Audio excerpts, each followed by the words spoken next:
already in the chamber this afternoon. Enjoy your viewing and have a great afternoon. My name is Gladys Mungai. Na tuombe. Ewe Mwenyezi Mungu, tukusihi ututazame kwa neema nyingi na baraka sisi watumishi wako ambao umeridhika kutuita kwa nyadhifa za uongozi katika jamhuri hii yetu. Tutakuomba utuajalie tuyatende na kufikia mambo yote atakayofikishwa mbele yetu kwa njia ya haki na uaminifu, ili kustawisha amani, ufanisi na heri ya nchi yetu na wale ambao haja zao umezikabidhi mikononi mwetu. Amen.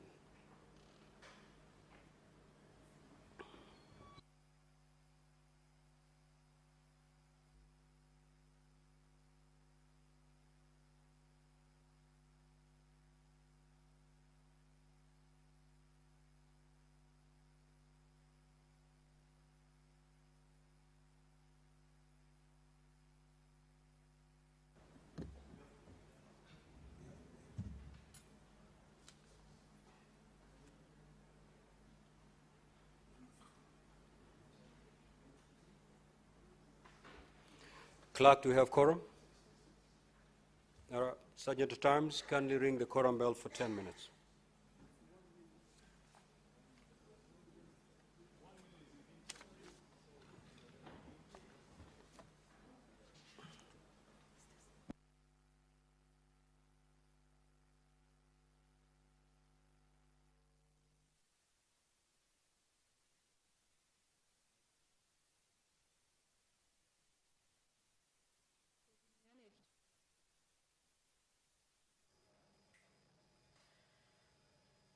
The ringing of the quorum bell has commenced at the Senate this afternoon upon the official commencement of business this afternoon at the allocated time when the House is sitting today. And the directive pursuant to the Senate standing orders number 40 on matters quorum.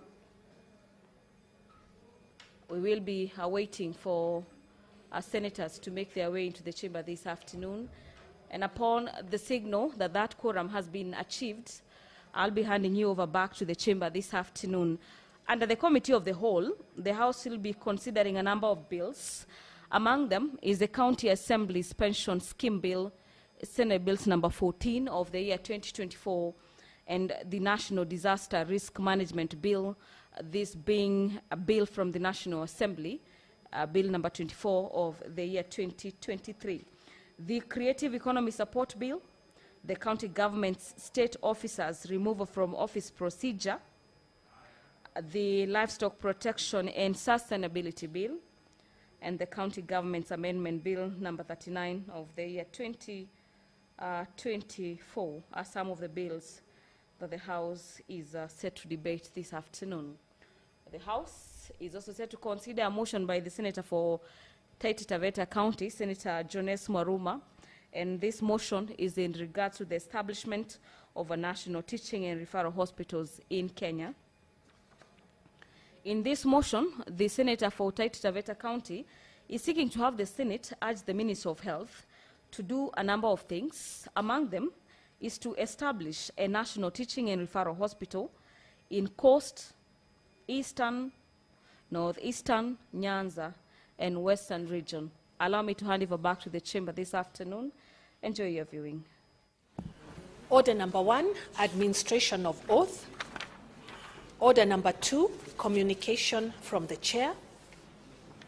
Order number 3, messages. Order number 4, petitions. Senator Olekina.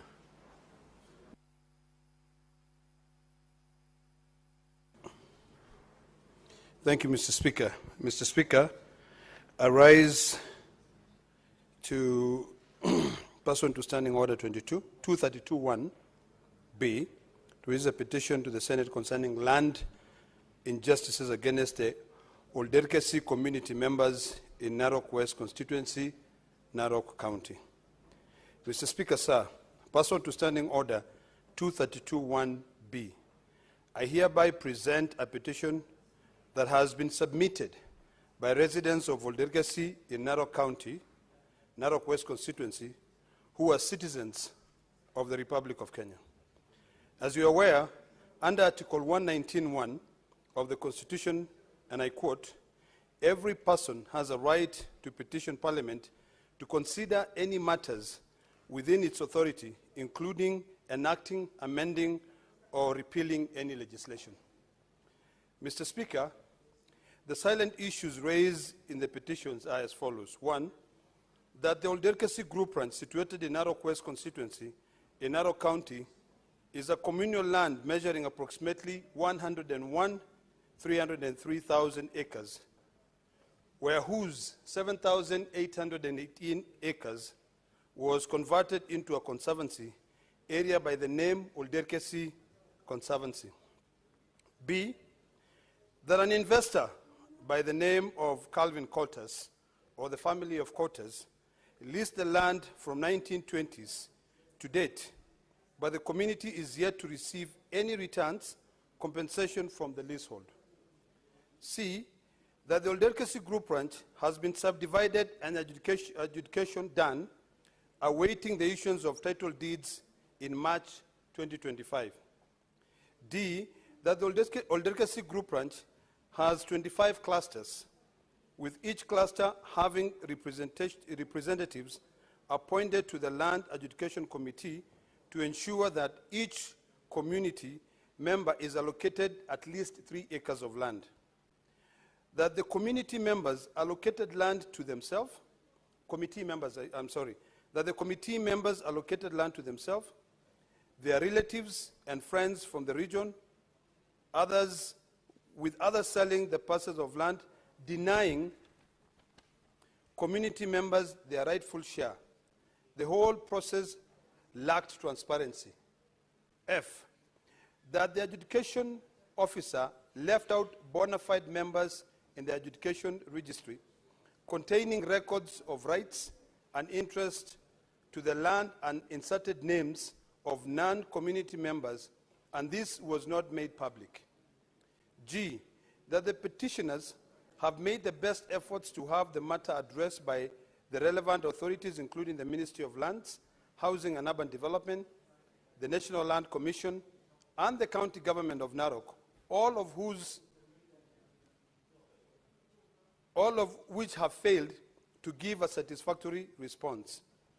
And finally, H, that none of the issues raised in the petitions are pending before any courts of law, constitution, or legal body.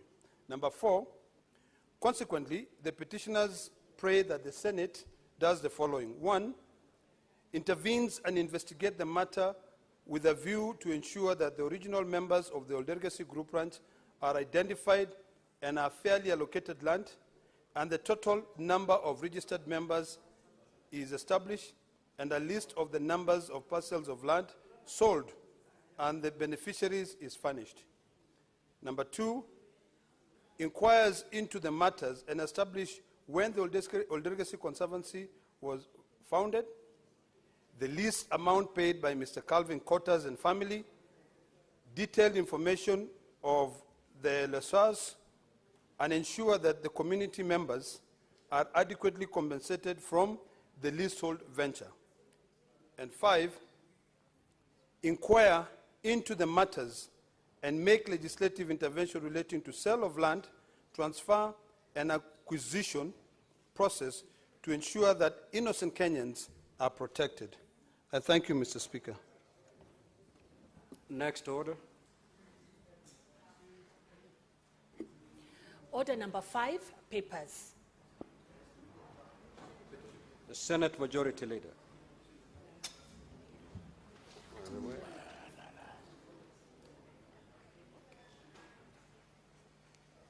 Mr. Speaker, I beg to lay... Majority Leader, before you table the papers, on Senator Ledama's petition, now pursuant to Standing Order 238-1, I commit the petition to the Standing Committee on Land, Environment and Natural Resources. And in terms of Standing Order 238-2A, the committee is required in not more than 60 calendar days from the date of reading the prayer which is today, to table its report in the Senate for consideration. And the Senate shall thereafter consider and adopt the report of the committee. You may proceed, Majority Leader. Mr. Speaker, I beg to lay the following papers on the table of this Senate. Today, the year of our Lord, 2025, March 12th, Mr. Speaker. 1. The Water Services Regulations, Legal Notice number 54 of 2025.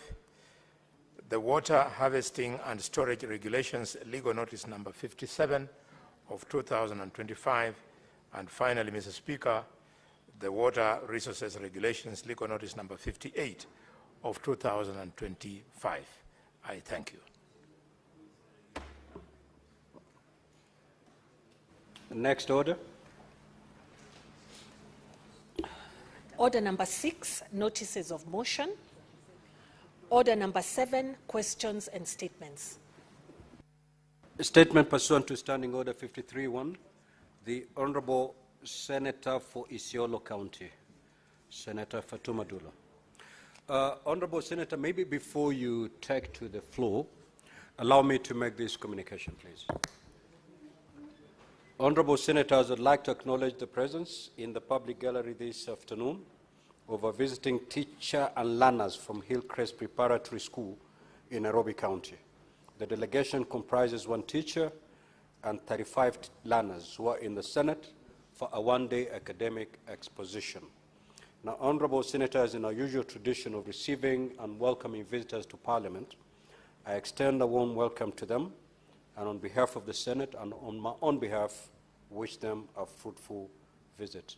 I will call upon the Senator for Nairobi County, Senator Edwin Sifuna, under 1 minute to extend a word of welcome to the delegation.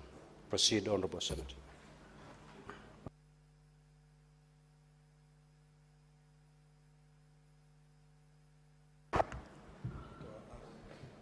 Thank you, Honorable Speaker. I want to take this opportunity on behalf of the Senate to welcome the students from Hillcrest to this Honorable House this afternoon.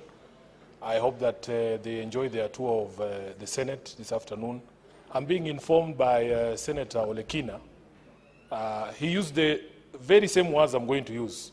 Some of his children go to Hillcrest, and therefore, and therefore, Honorable Speaker, I needed to convey that message, that in fact it is a school that some of our kids in this house attend, and we wish them all the best. We wish them all the best during this tour, and of course in their studies and in their future endeavors. They look very bright and happy. I think one of them must be Olekina's children, going by the hair, Honorable Chair. So welcome to the Senate and enjoy your stay. Thank you very much. Senator Dulo, you may proceed.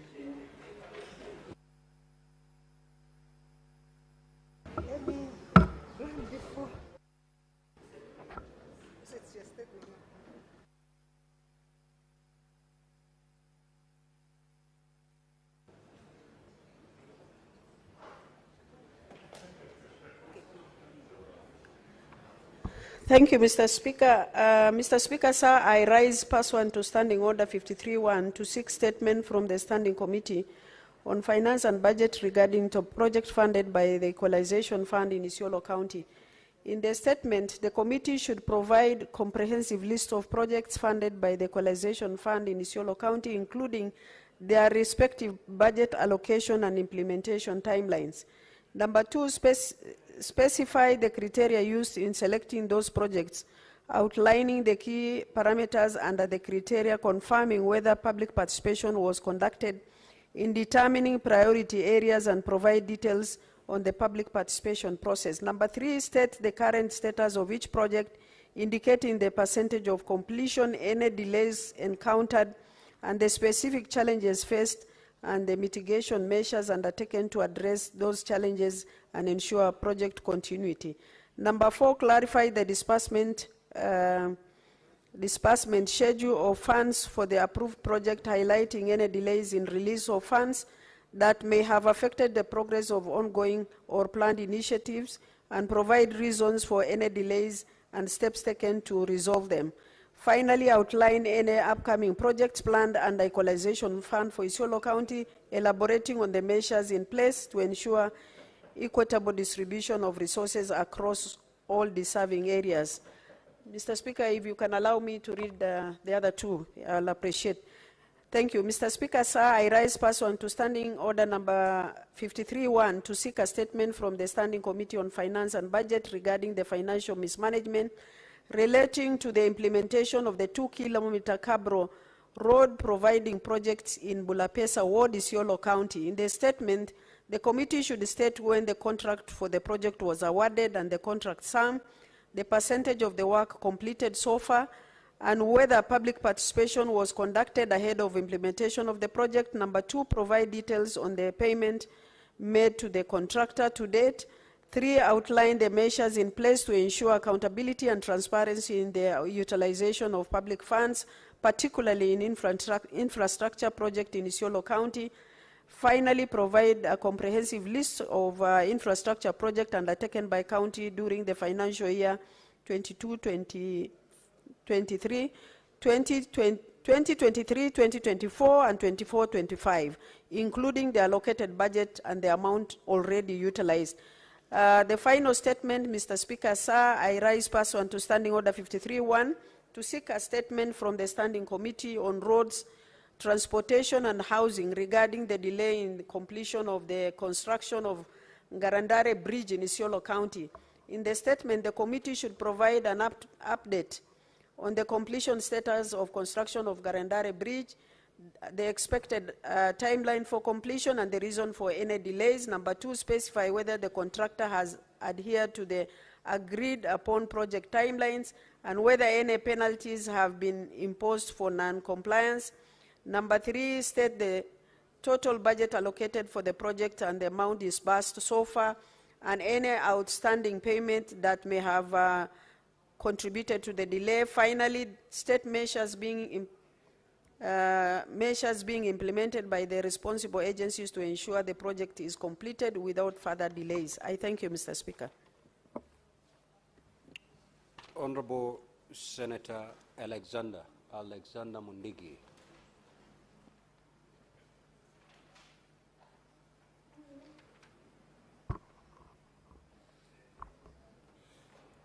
Request for statement on government directive to introduce Kenya Certificate of Secondary Examination KCSE mid-year exams. Mr. Speaker, sir, rise pursuant to Standing Order 53-1 to check a statement from the Standing Committee on Education regarding the Ministry initiative to introduce Kenya Certificate of Secondary Examination KCSE mid-year exams in July for students who missed the exam or wish to repeat. Mr. Speaker, sir, on 19 January 2025, the Cabinet Secretary for Education, Mr. Julius Ogamba, while announcing the 2024 KCSE results, stated that the Ministry of Education plans to introduce mid-year KCSE examinations starting in July 2025. This initiative aims to provide an opportunity for students who were unable to sit for exam or those who wish to improve their grades. In the statement, the committee should, 1, state the impact of this directive on students who have already enrolled and paid school fees for the first term, and also the fees to be paid candidates who wish to sit for the exam. 2, clarify whether the directive allows students to enroll for classes to enable them attain good grades when they sit the mid-year exam. 3, investigate the measures in place to ensure that this directive does not disrupt the normal school's calendar. And 4, explain if the ministry could consider postponing the directive to 2026, given that it was used abruptly and some learners have already transitioned. Senator Mwenda Gataya.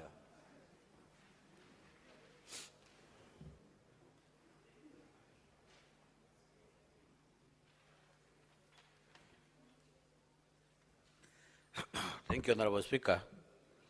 Honorable Speaker, I rise pursuant to standing under 53.1 to seek a statement from the Standing Committee on Roads, Transportation and Housing regarding the allocation and distribution of funds for roads projects across the counties.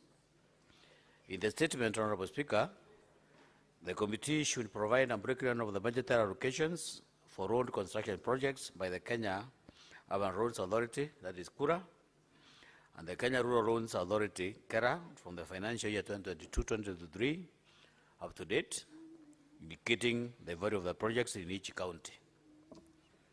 At the same time, Honorable Speaker, the committee should explain the criteria used to allocate and distribute funds to road projects across the different counties, detailing the measures in place to ensure equitable distribution.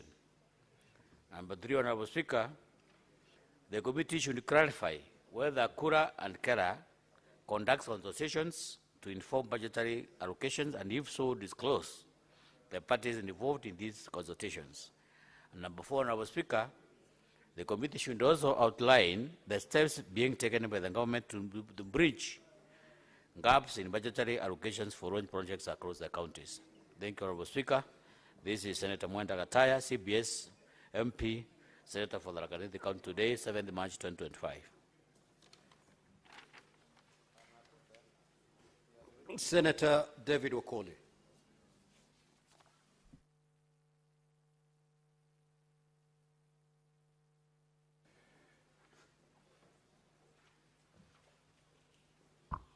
Thank you, Mr. Speaker, sir.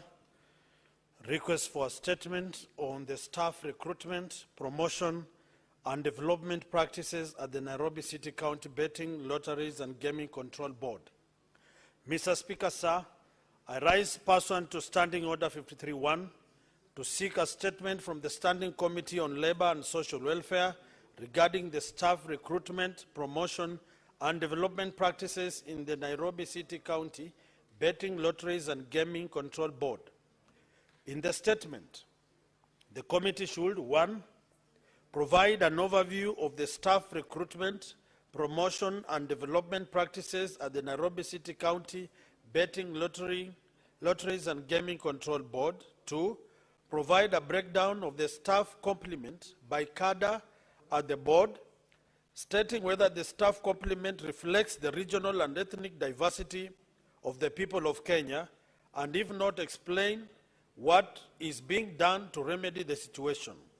3, table a list of all members of senior management at the board, providing details of their respective academic qualifications and professional work and experience. 4, provide details on the most recent recruitment and promotion processes undertaken at the institution, disclosing 1, whether vacant positions in the recruitment process were advertised internally or externally. 2, the criteria used in selecting successful candidates for recruitment and promotion, including whether participation in trainings and capacity building programs also formed a basis for promotion. 3, the names, academic qualifications, and professional work experience, including the respective period of service with the board for all successful candidates. And 5, provide a list of all officers that were employed by the defunct Nairobi City County Betting, Licensing and Regulation Board and later transitioned to the Nairobi City County Betting, Lotteries and Gaming Control Board, disclosing the current and previous positions held by these officers during their service with the two boards. Senator Wafula Okoli, MP, Senator Bungoma County. Thank you. Senator Miraj Abdullahi. You may proceed. Senator Kavindu. Thank you, Mr. Speaker. I stand to read a statement from Senator Miraj Abdallah on the transfer of gender desk from police stations to public hospitals. Mr. Speaker, sir, I rise pursuant to Standing Order 53.1 to seek a statement from the Standing Committee of Labour and Social Welfare regarding the transfer of gender desk from police station to a public hospital. In the statement,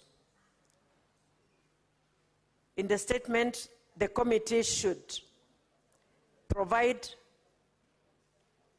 a status update on implementation of the presidential directive issued on 20th November 2024 regarding the transfer of gender desk from police stations to public hospitals to ensure that victims of gender-based violence, GBV, receive immediate medical attention and police support at the same time.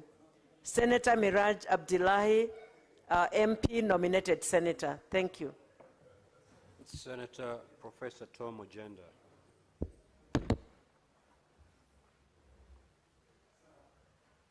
Thank you, Mr. Speaker. I have two statements. The first statement is on the implementation of the affordable housing projects in Kisumu County. Mr. Speaker, I rise pursuant to Standing Order 53.1 to seek a statement from the Standing Committee on Roads, Transport and Housing regarding the implementation of the affordable housing projects in Kisumu County. In the statement, the committee should, 1, provide an update of the Lumumba Affordable Housing Project, detailing the project scope, total number of housing units, funding sources, project timelines and criteria for house allocation upon completion to ensure transparency, accountability and inclusivity, particularly for low-income residents. Secondly, outline the status of the Kenya Informal Settlements Improvement Project, KISIP Phase 2 in Kisumu County, highlighting infrastructure upgrades in settlements such as Obunga, Migosi, Kibuye, Bandani and Kaloleni, including road improvements, drainage systems, Senator Falamu, kindly take your seat, and sanitation facilities, street lighting, and land tenure regularization. 3, indicate any challenges affecting the implementation of these housing initiatives, including financing, land acquisition, legal disputes, or public participation, and the strategies adopted to address these obstacles and ensure timely and successful project completion. And lastly, provide details on upcoming housing projects in Kisumu County under the Affordable Housing Program, specifying expected timelines, target beneficiaries, projected impact on housing deficits, and the role of the national county governments in financing, planning, and execution to ensure effective collaboration and resource allocation. Mr. Speaker, sir, my second statement is on the proposed 10% land rate policy for Kisumu County. Mr. Speaker, I rise pursuant to Order 53.1 to seek a statement from the Standing Committee on Devolution and Intergovernmental Relations regarding the proposed 10% land rate policy announced by the Kisumu City Manager during the Nyanza International Investment Conference held at Siala from the 6th to 8th February 2025. Mr. Speaker, the Nyanza International Conference serves as a platform for regional leaders, professionals and stakeholders at international, national and local levels to showcase the economic potential of the region and present investment opportunities to potential investors. However, the participation in the conference required an entry fee of shillings 10,000 per person, making it inaccessible to many local residents.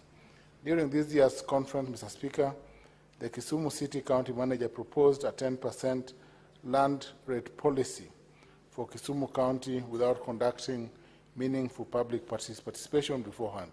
This lack of public engagement contravenes the principles outlined in Articles 174, 184C, 118(1)A, 196A, 201(1), 35, 232(1)(f) of the Constitution. The statement, the committee should, 1, provide the justification for introducing the 10% land rate policy, including the legal basis for implementation. 2, explain why the county government of Kisumu did not conduct meaningful public participation in line with the Constitution and the statutory requirements before coming up with a new land rate policy. 3, state whether the county government will suspend further implementation of the policy until extensive public participation has been conducted.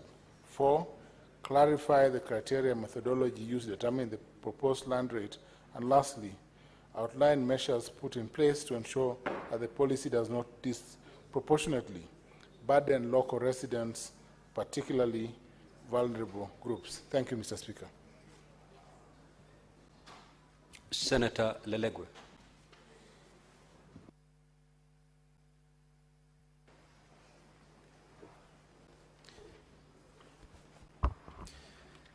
Mr. Speaker, sir, request for statement on insecurity facing the residents of Samburu North constituency in Samburu County.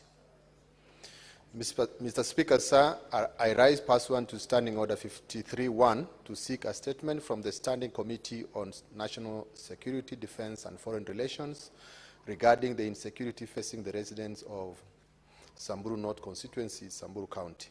Mr. Speaker, sir, in the recent past, there have been grave issues of insecurity in Samburu North constituency, particularly highway banditry and other criminal activities, including attacks on law enforcement officers. Various insecurity incidences have been witnessed as follows.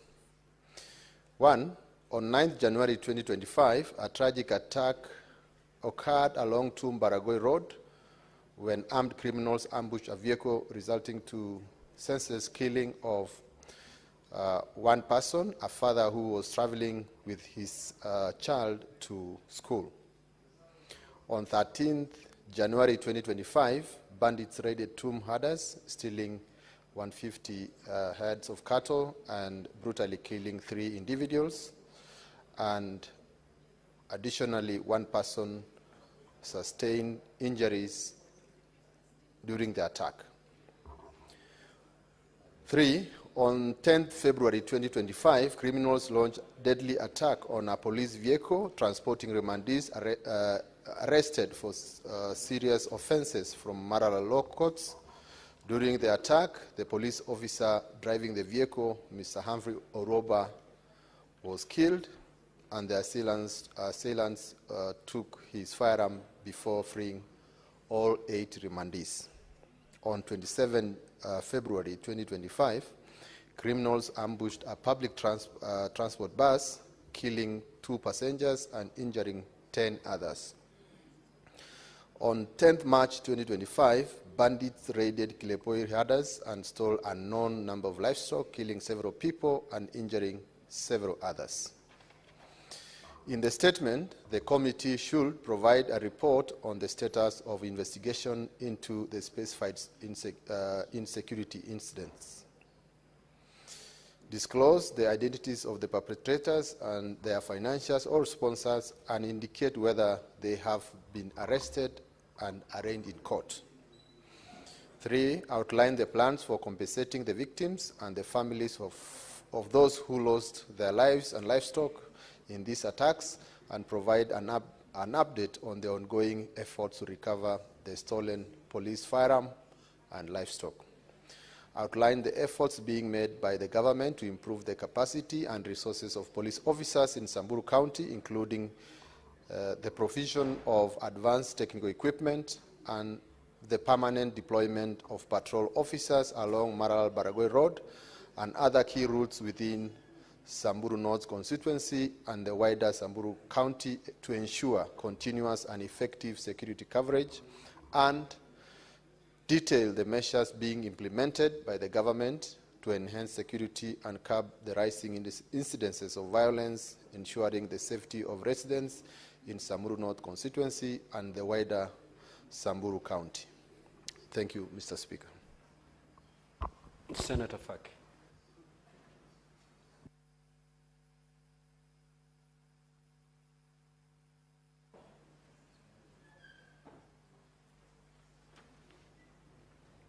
Asante Mheshimiwa Spika.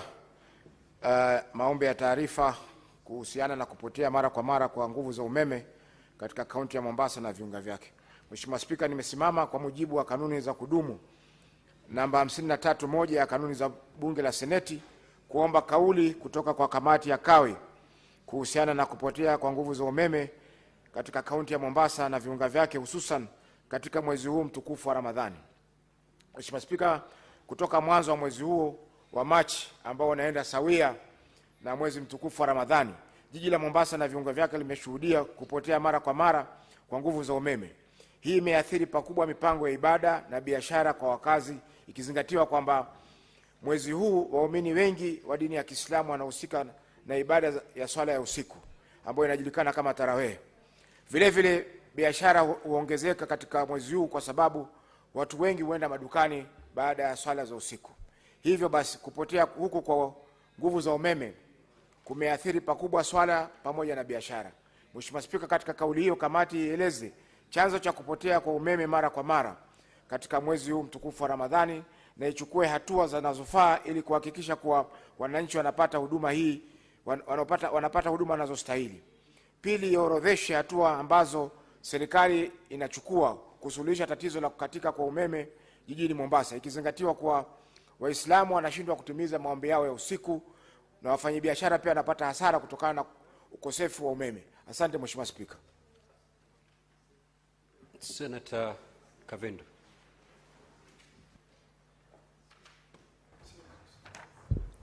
Thank you, Mr. Speaker. Request for a statement on the status of repatriation of Kenyans caught in human trafficking situations. Mr. Speaker, I rise pursuant to Standing Order 53(1) to seek a statement from the Committee of National Security, Defense and Foreign Relations regarding the status of repatriation of Kenyans caught in human trafficking situations.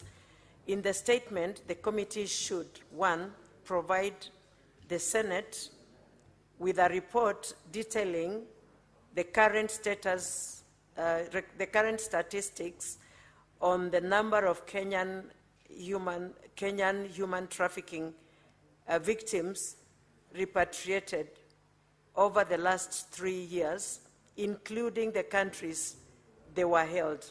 2, state the specific legal frameworks and protocol governing the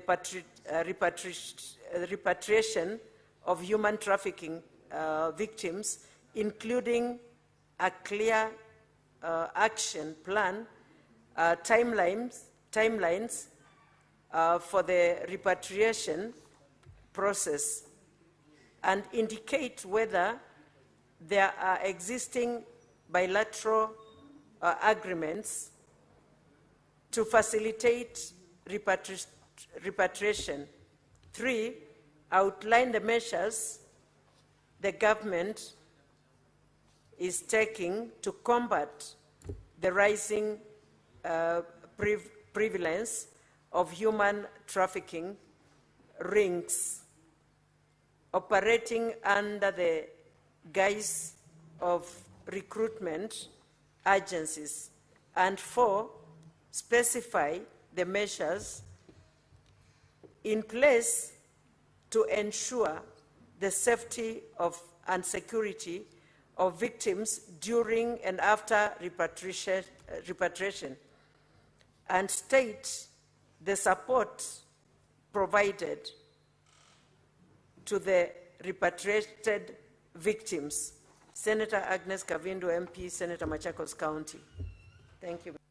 Now, honorable senators, we will allow comments on this request for statements for a maximum time of 15 minutes. So if you get a moment to speak, kindly keep it at most at 3 minutes. Professor Tom Agenda.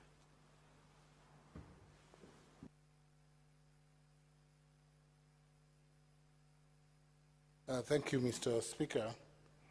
I wish to comment on the statement by Senator Mwenda Gataya on the distribution of funds for road projects across counties. Mr. Speaker, this statement could not have come at a better time.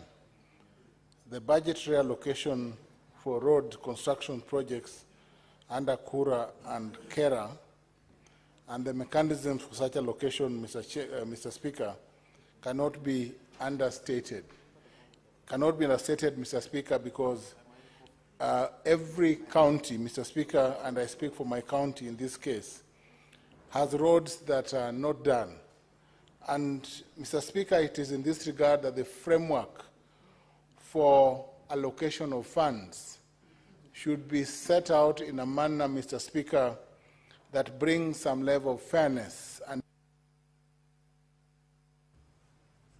to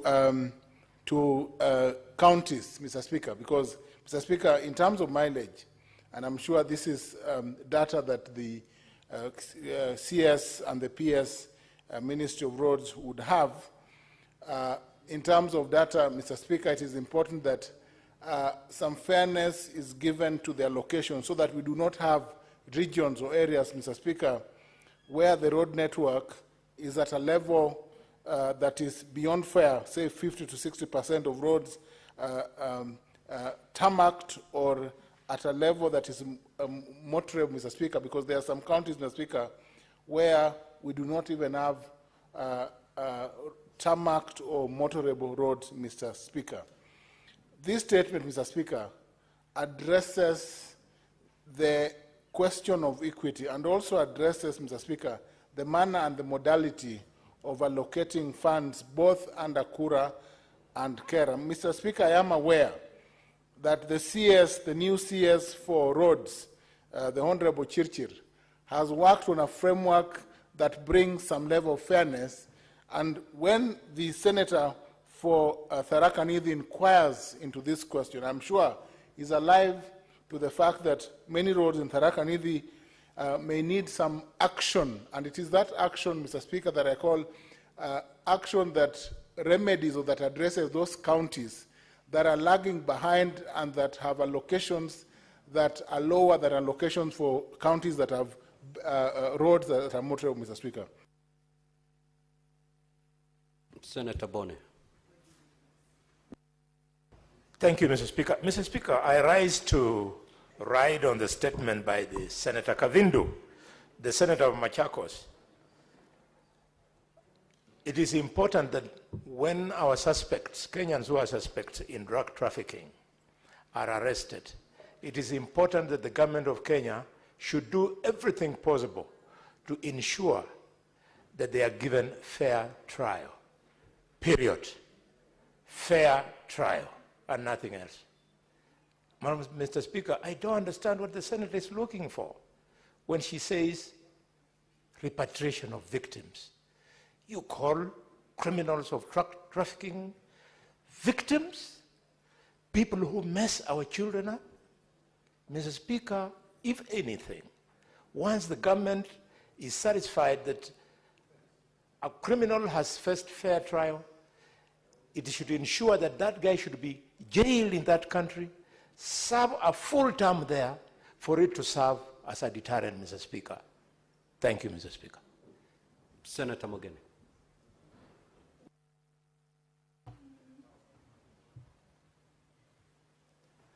Yeah, thank you, Mr. Speaker. Mr. Speaker, I want to comment on the statement by Tom Ojenda on the proposed 10% land rate policy.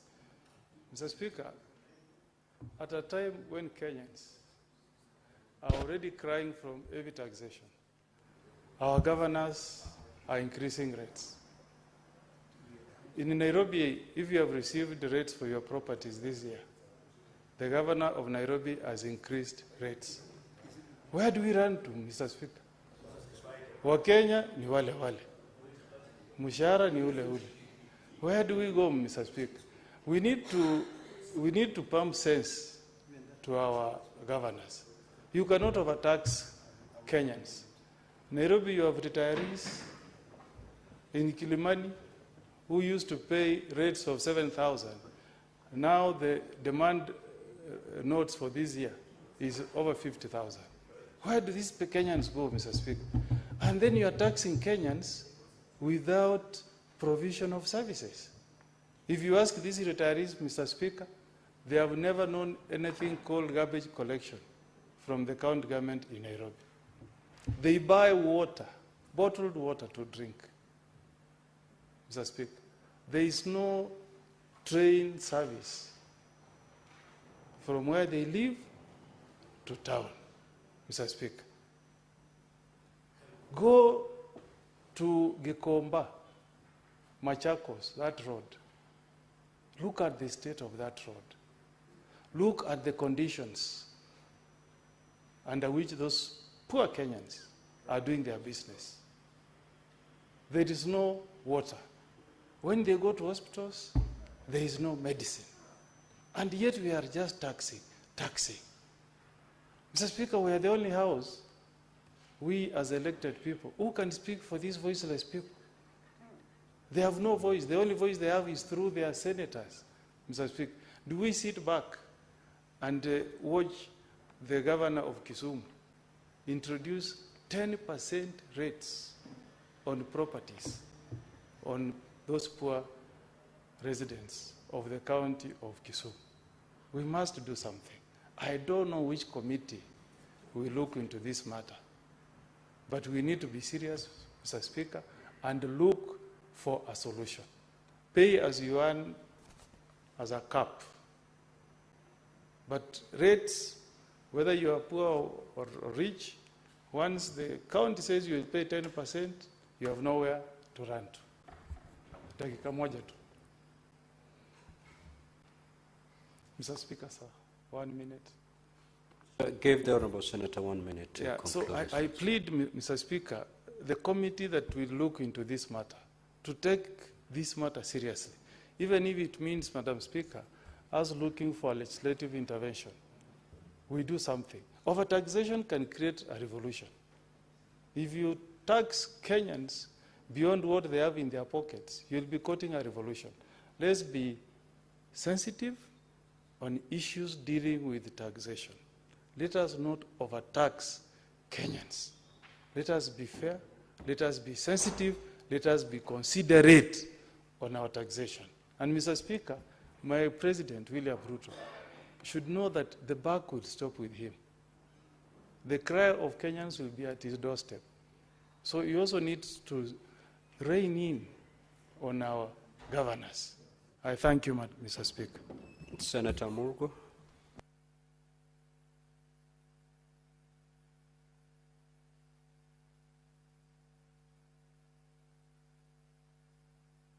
Thank you, Mr. Speaker, for giving me the opportunity to join my colleagues on making my comments on the insecurity in Samburu. It is pathetic that this area called Paraguay is all the time in news, that people have been killed, vehicles have been ambushed, things have been snatched away, property, including cows and goats, have been stolen and so on. The security agents in these areas know where these thugs or robbers or killers are common or frequent, and therefore they should be able to lay tight security activities around those areas so that these people do not succeed. I've known, because my place or my county, part of my county, is one that is like that in Rift Valley, especially Kerio and the border between Kenya and Uganda. And so what we have done is to make sure that they do not succeed in taking cows or goats or the animals that they have taken. We pursue until we return. And so when that is done, they become discouraged and do not attempt another raid. And then also, the culprits should be pursued until the security men, especially now that we have NPR, we should really be able to succeed or do better than when we didn't have them. And so I support. Senator Onyonka Richard. Thank you, Mr. Speaker. I'd like to first of all thank Honorable Murgo for raising the issue of that. My honest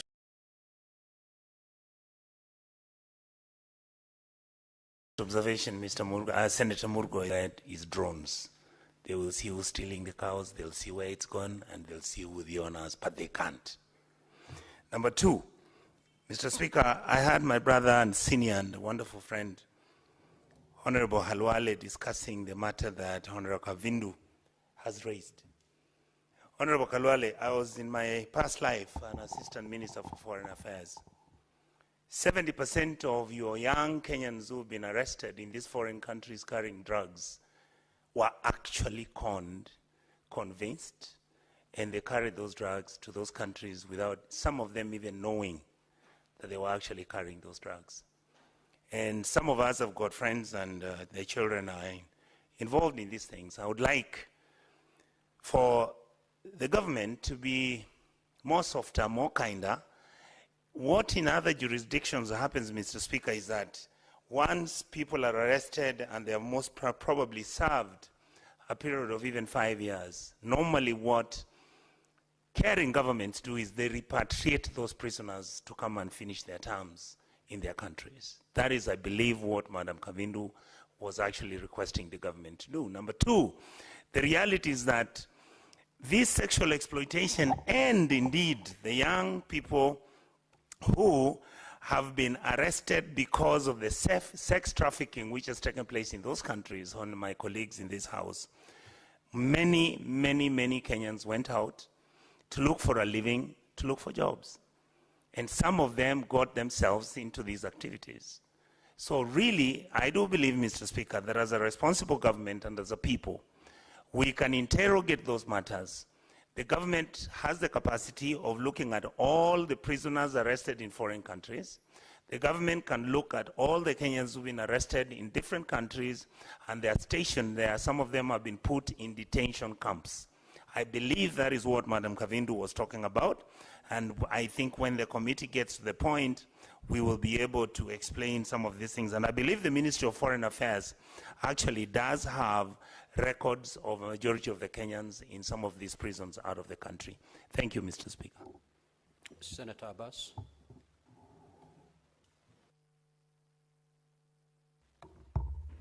Thank you, Honorable Speaker. Honorable Speaker, I want to support the statement from Senator from Siolo, Senator Fatuma.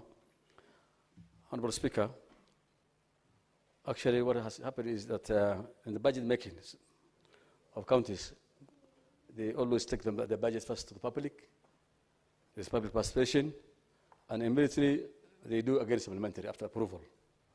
So they only justify it. One other thing, Honorable Speaker, the budget is actually not based on need base. It's actually at the will of the governor and his team how the budget is taking place in these counties. I think that's one other thing, Honorable Speaker, there are so many unfinished stall projects from since 2013. It is not a priority anymore for those governors. So much money has been spent, the projects have started still. Some of them are even their offices and assembly offices. And then it is not actually prioritized. They always keep on looking for new projects, which is a very unfortunate situation. One other thing, Honorable Speaker, is that in budget making system, I think the finance chairman, who is also my party leader, is here. We need to have a control on these things. There should be, the BVM action must be followed. That every pending issues or pending unpaid bills, actually the bills are increasing, the pending bills are increasing by the year, every time. and it's not being paid. Priorities are changing every time. So I think the Finance Committee should come up and tell Kenyans what this House is going to do about this escalating of the Benny bills. Equally, we will ask the Finance Committee to at least follow up this issue, that all projects that are stalled must be finished before the end of this term. I beg to support. Senator Olekina.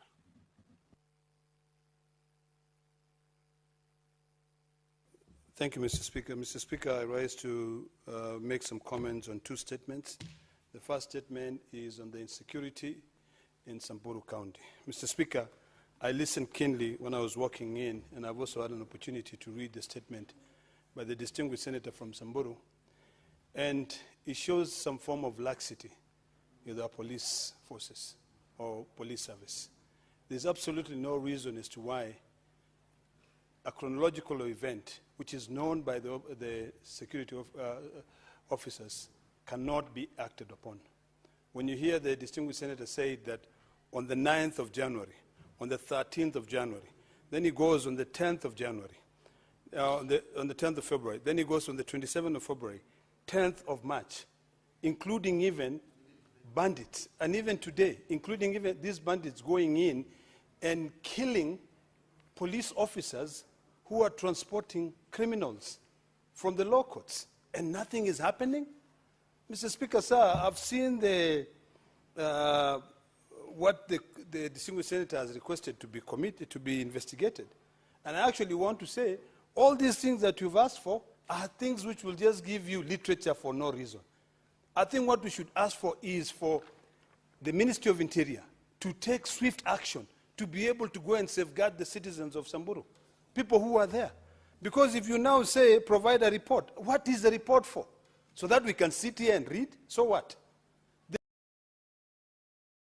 The issue is this: the Ministry of Interior should move swiftly, and no one is doing anything. The residents of Samburu are citizens of this republic. They should be protected. You know, we cannot, in the 21st century, we cannot be sitting here and talking about the insecurity in Baragoi. This is absolutely ridiculous. Mr. Speaker, the second statement that I want to comment on, because of time, otherwise I would have gone on and on this issue of insecurity, is a statement raised by the distinguished senator from Kisumu. There's no doubt taxation is something which is necessary. In fact, the Constitution is very clear. Article 201 of the Constitution, when it talks about the principle that shall guide aspect of public finance in this republic, one key important factor is that the burden of taxation shall be shared fairly.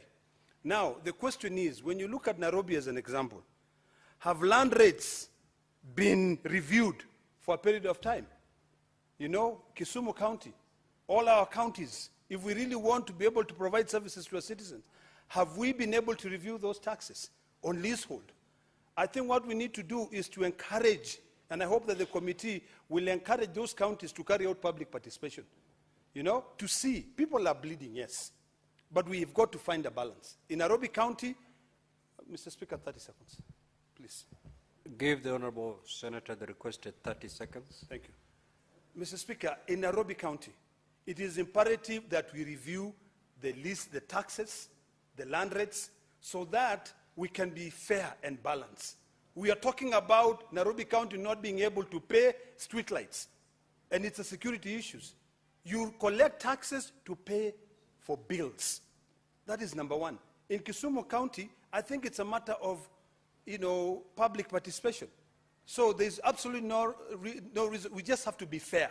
That is the key, most important thing. So, Mr. Speaker, I hope that the committee, which will be looking at this issue of this taxation, can be able to look at it and become fair.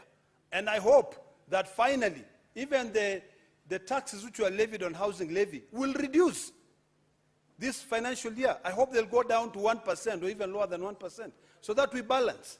Thank you, Mr. Speaker. Senator Essie.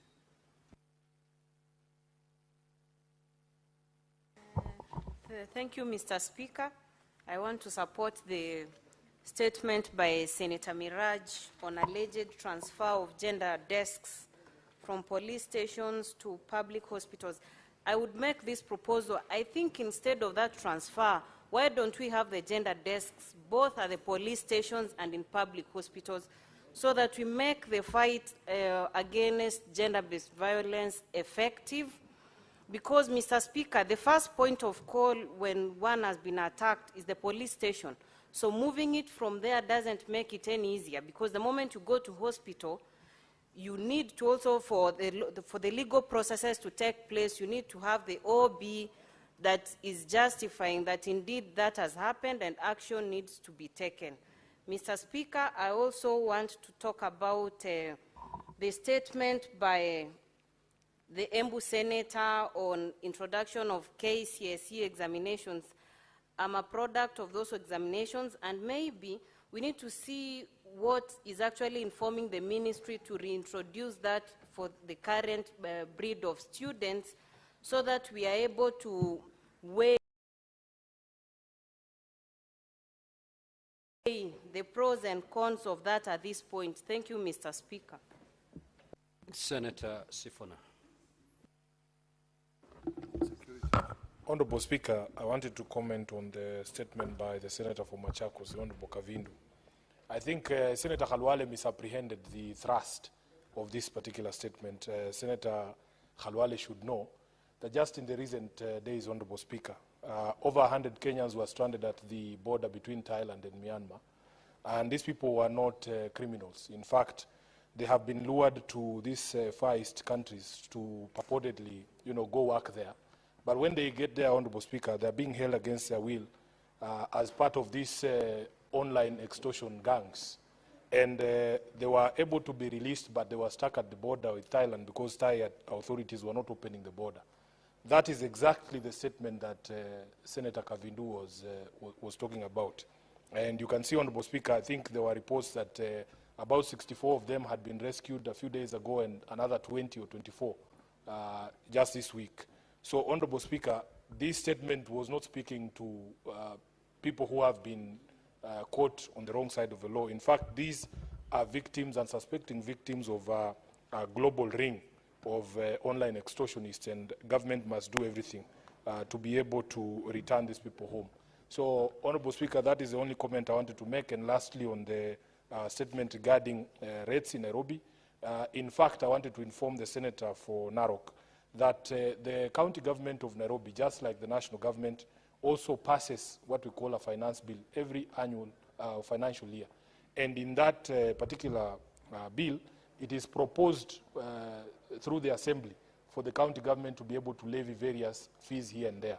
There is a discussion to be had about whether the services are commensurate to the fees that are being charged, but you cannot challenge the legality of the levying of those rates, especially because the bill, the finance bill at the county level, also is subject to public participation.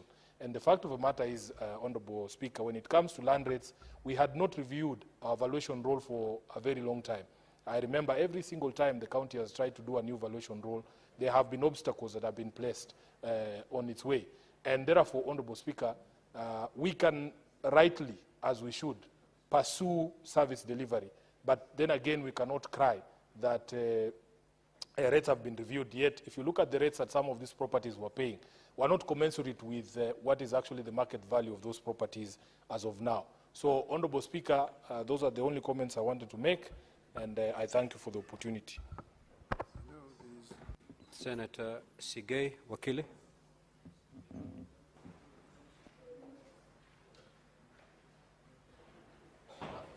Thank you very much, Mr. Speaker.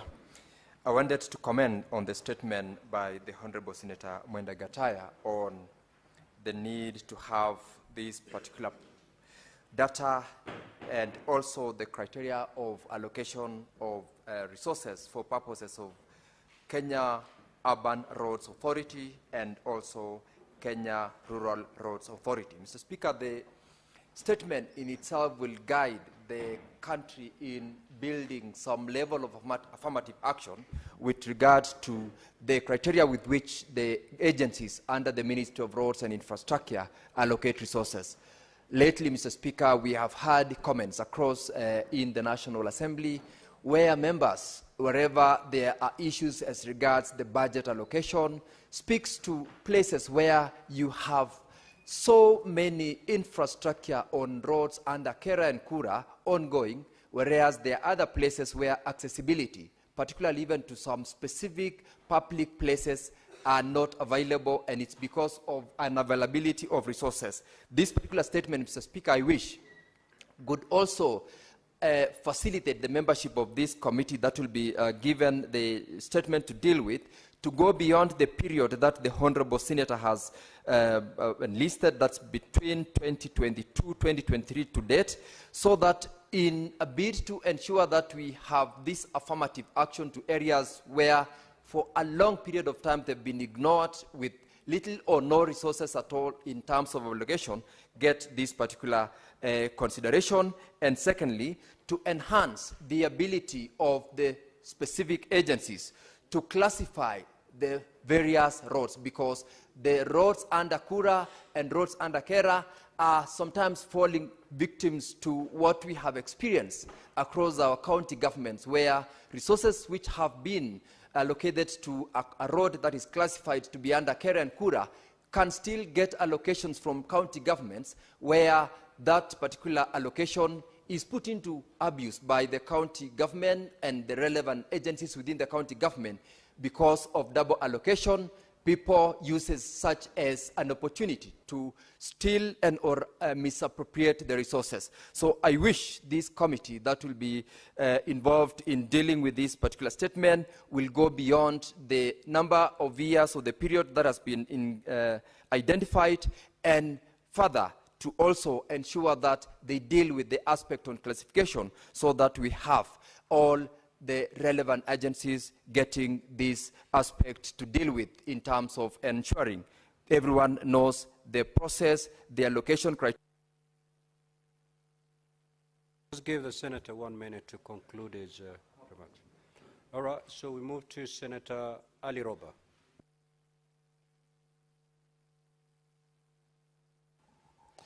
Thank you very much, Mr. Speaker. I rise, albeit the restricted number of minutes, I want to comment on the issue of the power outages in Mombasa County, which is the second capital of this country. It's extremely embarrassing when you get to levels where just last week we were complaining very bitterly about Mandera's situation, which is in desperate state. If now counties like Mombasa, a city county, starts complaining about that, I believe the Kenya Power and Lighting Company needs to be seriously investigated.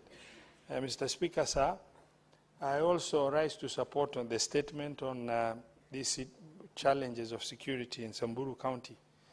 As a leader who comes from an area, really affected by terror insecurity, this issue of communal insecurity, if the terror becomes a challenge for our security to manage, then this issue of communal insecurity should be something that the government of Kenya should be able to really tackle very firmly, in order to make sure that our public do not suffer perennially every year discussing about some small-time crooks in the name of community trying to cause a lot of havoc in Baragoi area and other areas, including even Isiolo County, where cattle rustling by communities has really been a major challenge affecting the population of Isiolo County and Samburu County for that matter.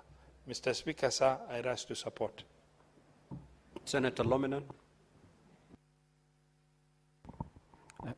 Mr. Speaker, sir, I stand to comment on a statement by Senator Lelegwe on the insecurity of Samburu County. Mr. Speaker, sir, it's really a problem by the security personnel to handle the issue of cattle rustling. Mr. Speaker, it is a reason where most of us sit down to listen, Mr. Speaker, because in these counties of Samburu, Marsabit, Turkana, Isiolo, and other West Pokot, insecurity happens every time. every moment, Mr. Speaker. People are killed, a property is taken, and less is being done to those people who are really affected. And it's because, Mr. Speaker, sir, these communities have decided to be in a state of nature, where they just kill the people the way they want, they take property the way they want, and there is nothing that is being done to these bandits. That's why they raid, they kill children, they kill women, they kill whatever, and they just, even the statement is not written even in a police station. Can you, a case study of what happened recently in a place called Tolonyang, where more than 30 people were killed in the Lake Turkana. And up to now, their bodies have not been retrieved, Mr. Speaker. The reason of this, Mr. Speaker, sir, is because our borders, most of our borders are porous. Like now, Mr. Speaker, sir, in Turkana County, we border almost 3 states. We border Ethiopia, we border Southern Sudan, we border Uganda. And you find, Mr. Speaker, sir, all these borders are porous. They are highly established ordered security in these borders, Mr. Speaker, sir.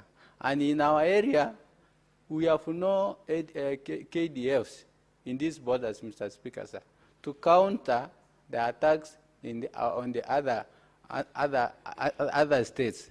So, Mr. Speaker, sir, it's also very important to empower NPR in these areas, because NPRs are locally informed security personnel. They know the terrain, they know how to handle these bandits, because they live together with them. They have Senator Kisang. Thank you, Honorable Speaker. Honorable Speaker, I want to comment on the statement also by the Senator for Samburu. Honorable Speaker, for the last 3 or so months, between November, December, January, around there has been relative peace along Kirivale, Turkana, Samburu. But I don't know, it looks like there is a wave, there is some evil spirit that has resurfaced for the last few weeks along that area, because banditry had gone down and we were celebrating. In fact, at the beginning of the year, 5th of January, Honorable Speaker, we had some celebrations as Kirivale people because we had peace.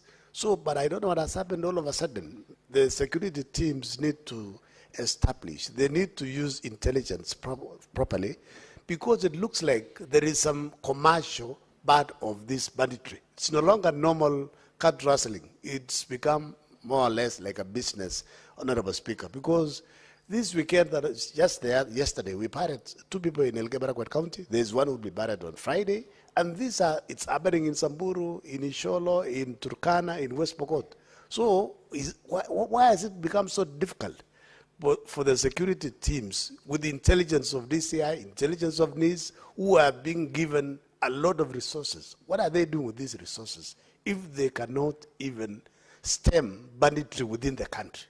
So this is something that is very serious, Honorable Speaker, that the teams at the Ministry of the Interior and NIS need to sort out once and for all, because our people, instead of focusing on development, they are focusing on barring people, on running around. I mean, it looks like we are not part of this country, Honorable Speaker.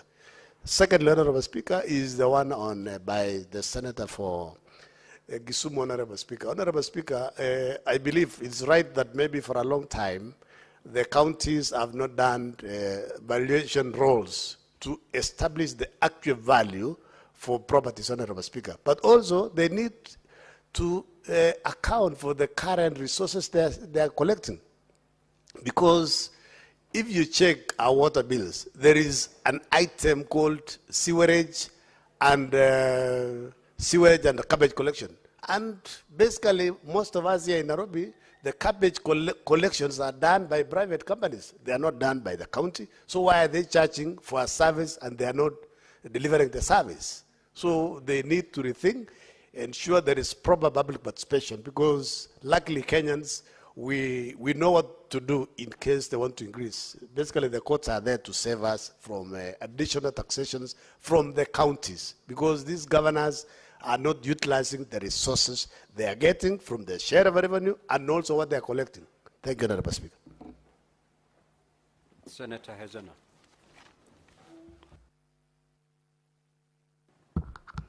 Thank you, Mr. Speaker, and I rise also to contribute to the statement on insecurity in Samburu County. Mr. Speaker, coming from Samburu North, particularly Baragoi, every day I sit here and I receive news that I have lost a relative of someone or someone I know due to a banditry attack. And even worse, lately, the issue has escalated so much that we have operated criminal syndicates that are attacking shops within Baragoi and other town centers. And I rise to speak to this because I had a pending statement that I was told will not be processed because it was similar to the senators. Mr. Speaker, as we speak right now, I have just received information that there is an attack ongoing at a place called Soitpus in Poro, near Malaso. And by the way, Malaso is one of our only tourist attraction centers or sites shared by Samburu West and Samburu North. Mr. Speaker, it's very saddening that indeed it's become so normalized that Samburus can just lose their lives, residents of Samburu can just be killed like flies, and there is no substantial action being taken by the government. I feel very irritated because it's making us political leaders look like we are helpless, like we cannot come to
the rescue of our people.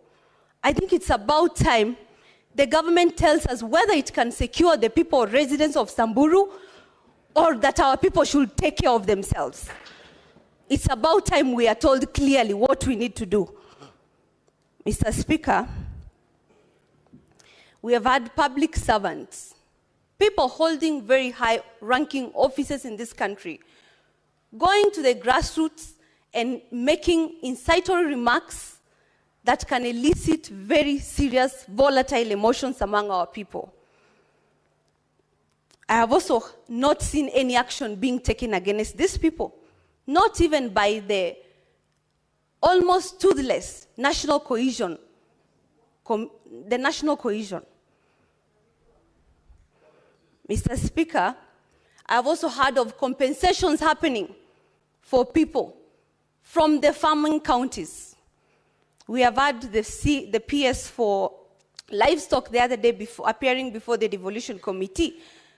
I was surprised to hear that there have been compensation for livestock lost due to banditry and stealing. I have never heard of compensation to any northern counties. And mind you, stealing our livestock. Give the Honorable Senator an extra minute. Condense your thoughts, Honorable Senator, and conclude. Thank you, Mr. Speaker. We would like to see our people being equally compensated, because reports of this livestock lost is something that is reaching the relevant ministries and authorities every single day, such that it has been normalized. As we speak, I have just gotten a message that 100 shots have been taken. And we have shots, and we have 300 pending cows that were not returned by the authorities. It has been promises after promises. My people cannot continue living on promises. We need substantial action. Mr. Speaker, there has been so much laxity as far as Samburu issues are concerned. Samburu people are not children of a lesser God. They are human beings who breathe and have blood running within their veins, not petroleum. Thank you, Mr. Speaker. Next order.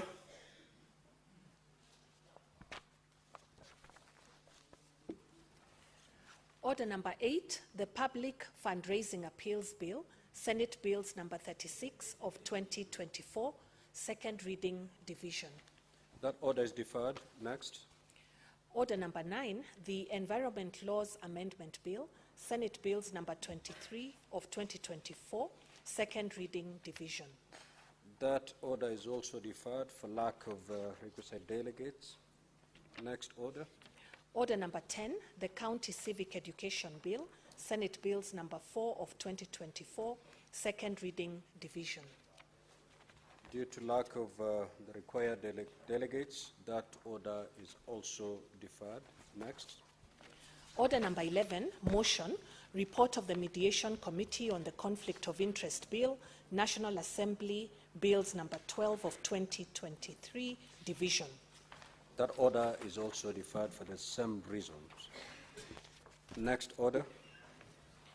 Order number 12, the Heritage and Museums Bill, Senate Bills number 8 of 2023, second reading division. That order is also deferred for lack of the requisite delegations.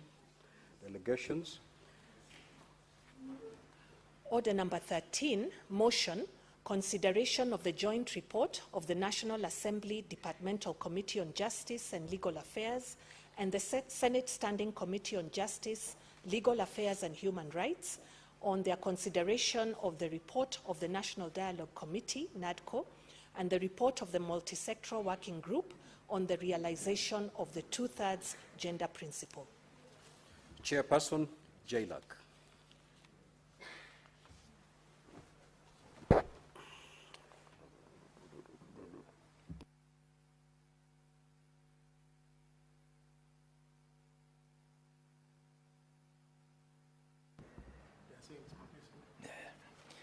Thank you, Mr. Speaker.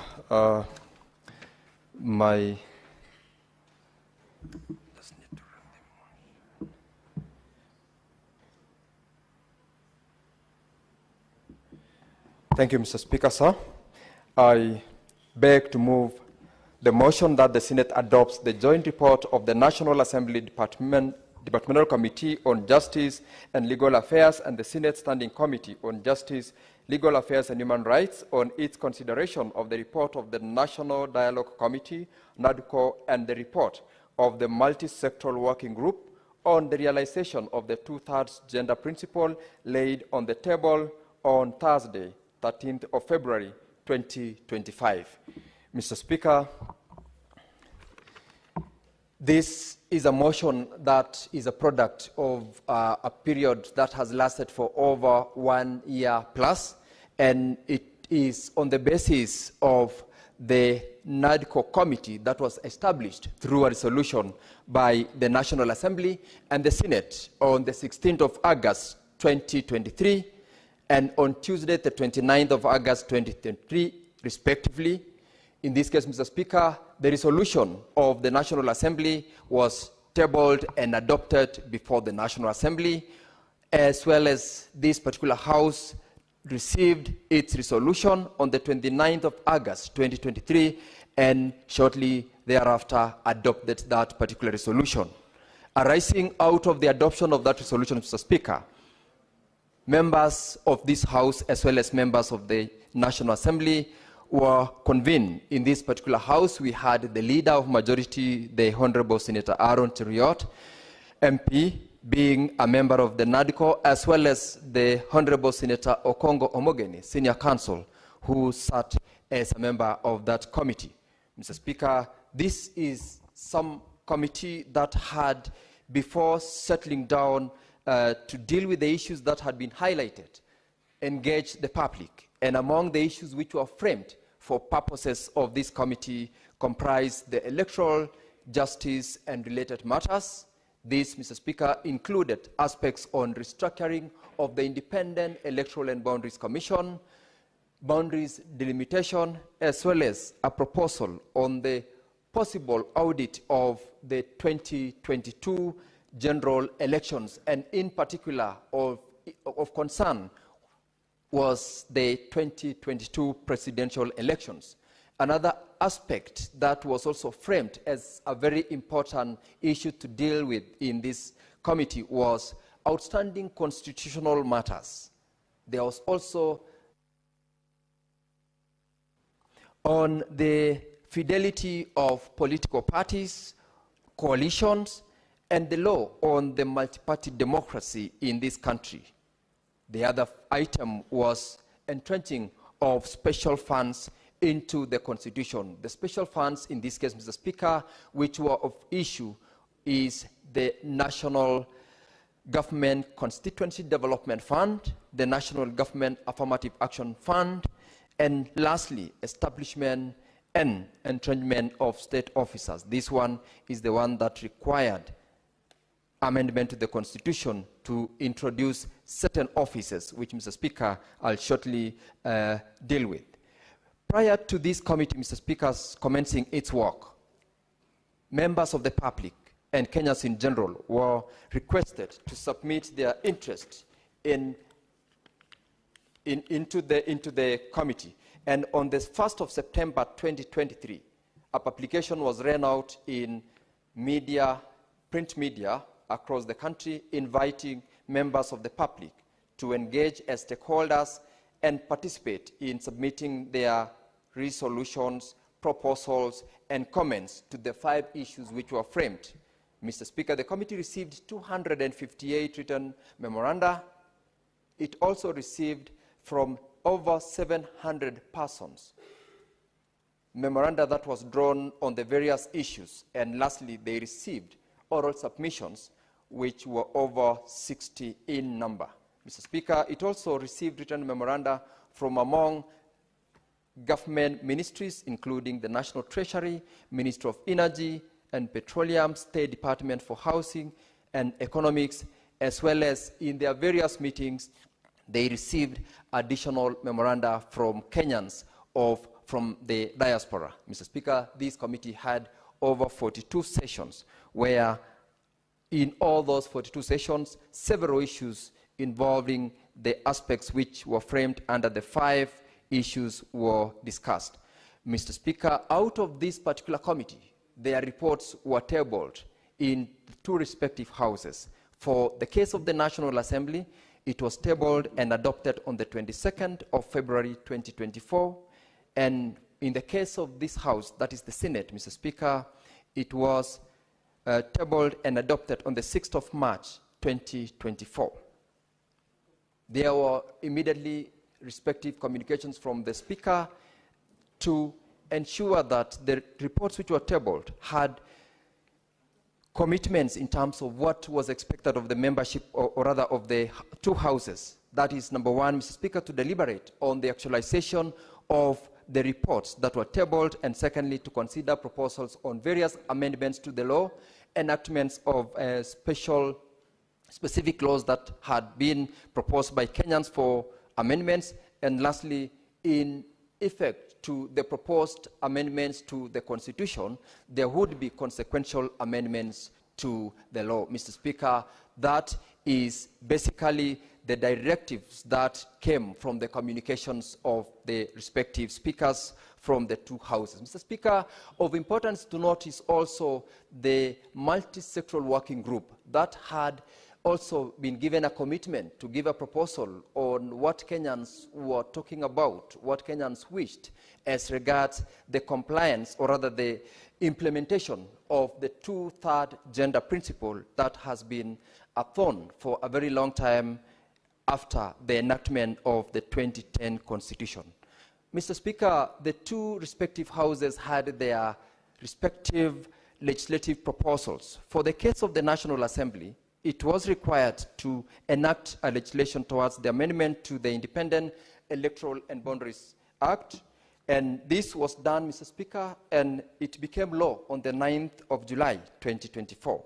EACC Act is what has been tabled. It's pending in the National Assembly as it now. This House and the Jailer Committee had its commitment that dealt with 4 proposals in law in terms of amendment: the Election Offences, Elections, Statutory Instruments, as well as the Political Parties Act. All these 4 statutes, Mr. Speaker, have already received their reports. They have been passed by this House and are already transmitted to the National Assembly for further processing. Mr. Speaker, the joint committee thereafter that sat was to deal with the aspect that dealt with constitutional amendments, or rather proposals that would require constitutional amendments. And the committee comprised 15 members of the National Assembly Jailer Committee and 9 members of the Senate Jailer Committee.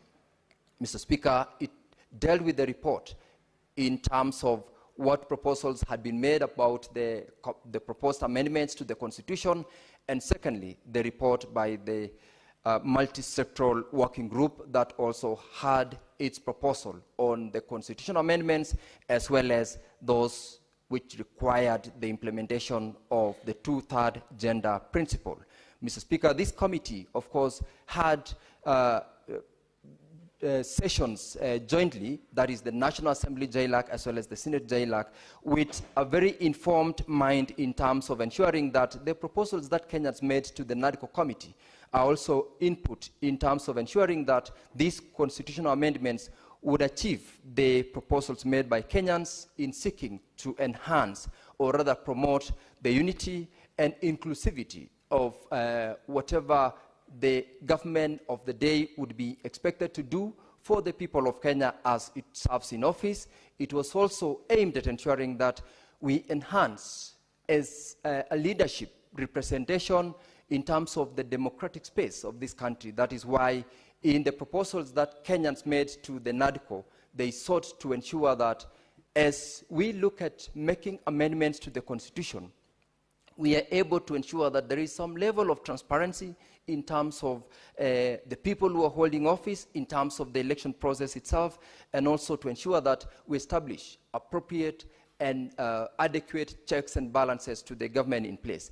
This was with regards to the many proposals in terms of changes to the election laws. That was the first and most critical issue that Kenyans had raised. And in this case, there was an aspect on the delimitation of boundaries, which is a constitutional issue that affects the boundaries, which in the case of the IEBC, they are past the period within which the law required them to do. And Kenyans raised the concern, saying there has been enhanced population across the country, and it's time to allow Parliament to enhance the period within which IEBC would be expected to undertake the delimitation of boundaries. Secondly, Mr. Speaker, the other specific aspect that also required this constitutional amendment was the requirement to have some level of decorum in how members of a political party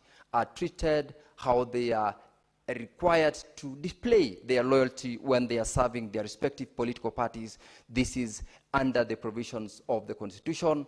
And this was a subject that also required members to deal with timelines in terms of the determination of a question as to the validity of the presidential election. Remember, Mr. Speaker, the Constitution as at now provides that that question should and must be determined within a period of 14 days. Very many Kenyans have raised concerns as to the limitation of the entitlement of Kenyans to deal with that question beyond the 14 days, and it was one of those issues that the Joint Committee deliberated and made proposals to constitutional amendments.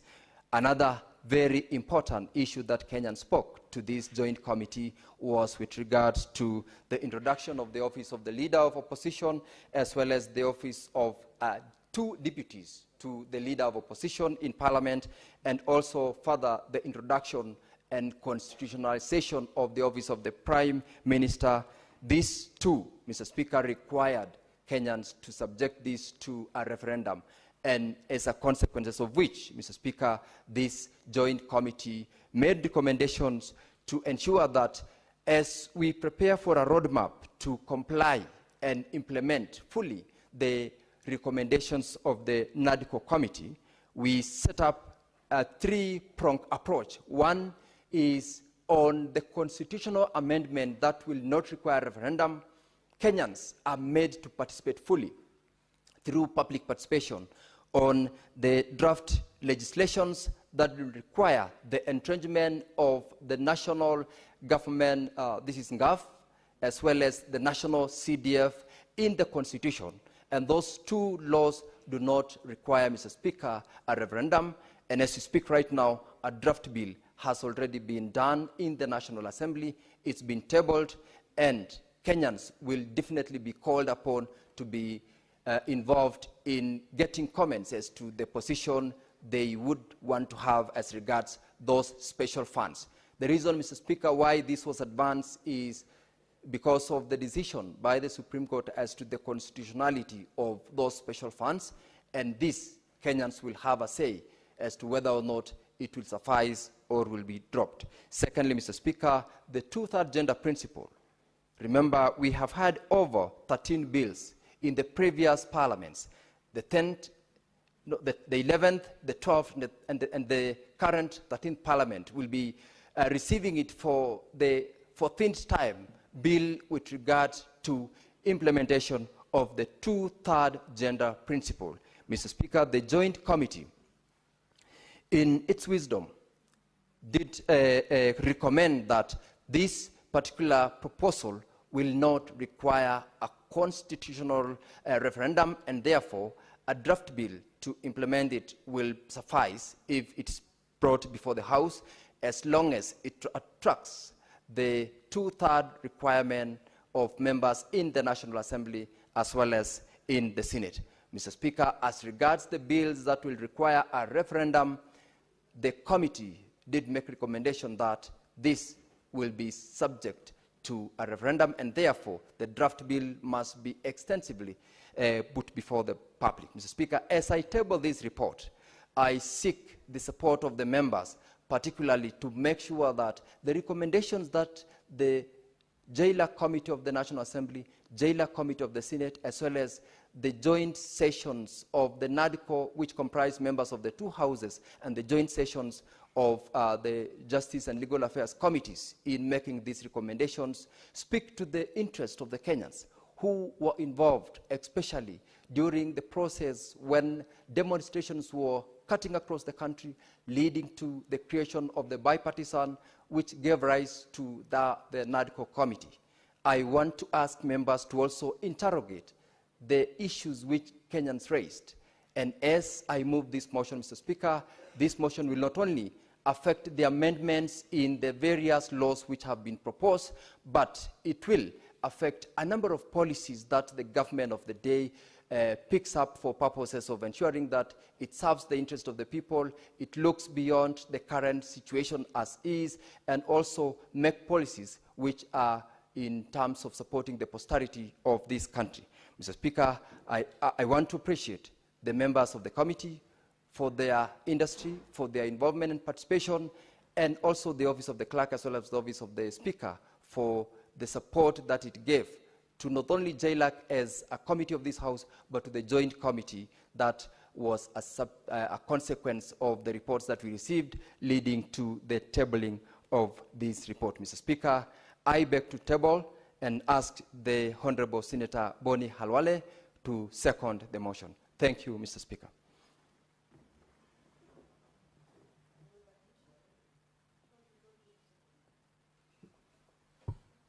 Thank you, Mr. Speaker.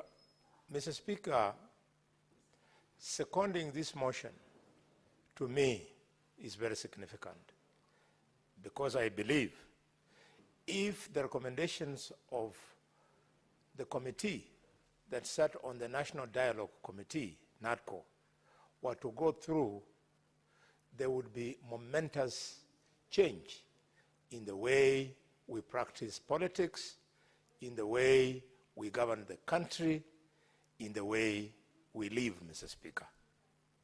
I therefore want to strongly support and highlight just a few reasons why I think this is important.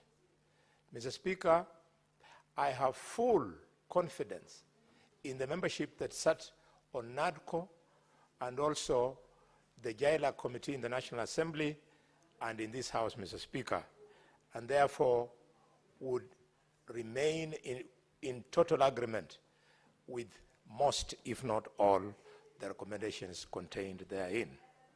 Mr. Speaker, I say so.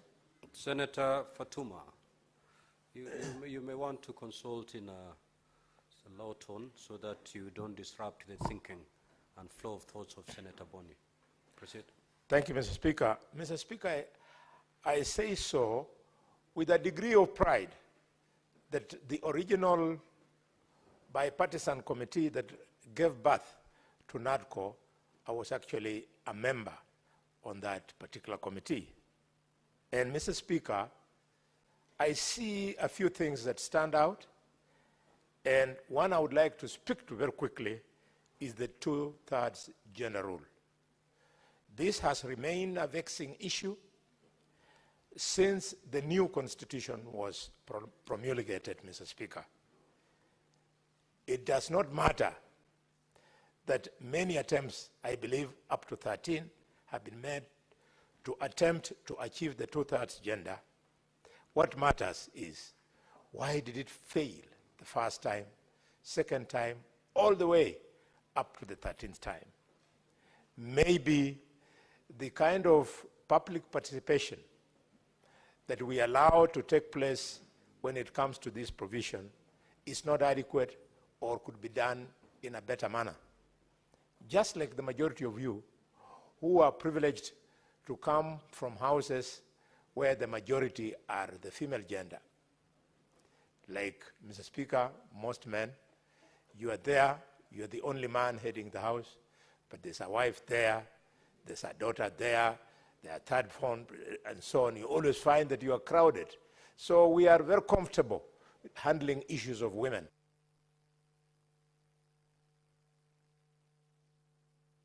And we love them, Mr. Speaker.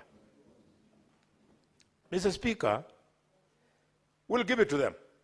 But I want to challenge not the women folk, but the people who will benefit from the 2/3 gender rule. I would like them to allow us also to democratize the process of identifying beneficiaries. Mr. Speaker, I mean that in its current form, it's difficult to know how one senator nominated or one member of the National Assembly nominated found their way into these two houses. I've never understood how they manage. I was trying to have a small discussion with my young senator, Zena, on how they did, and she told me, go away. So I'm still waiting, Mr. Speaker, for the privilege of hearing from her how she made it. It is so difficult. I therefore propose that under the new structure, women who get nominated should not be nominated by political parties. They should be allowed to undergo a process of election that the voters shall be only women. Women of Kenya, if we have got 16 slots of senators to vote, then those names should be presented to the public, and then those 16 names should be voted for. The top 16, they cross the line and they become nominated. People living with disabilities. Again, I don't know how they get nominated.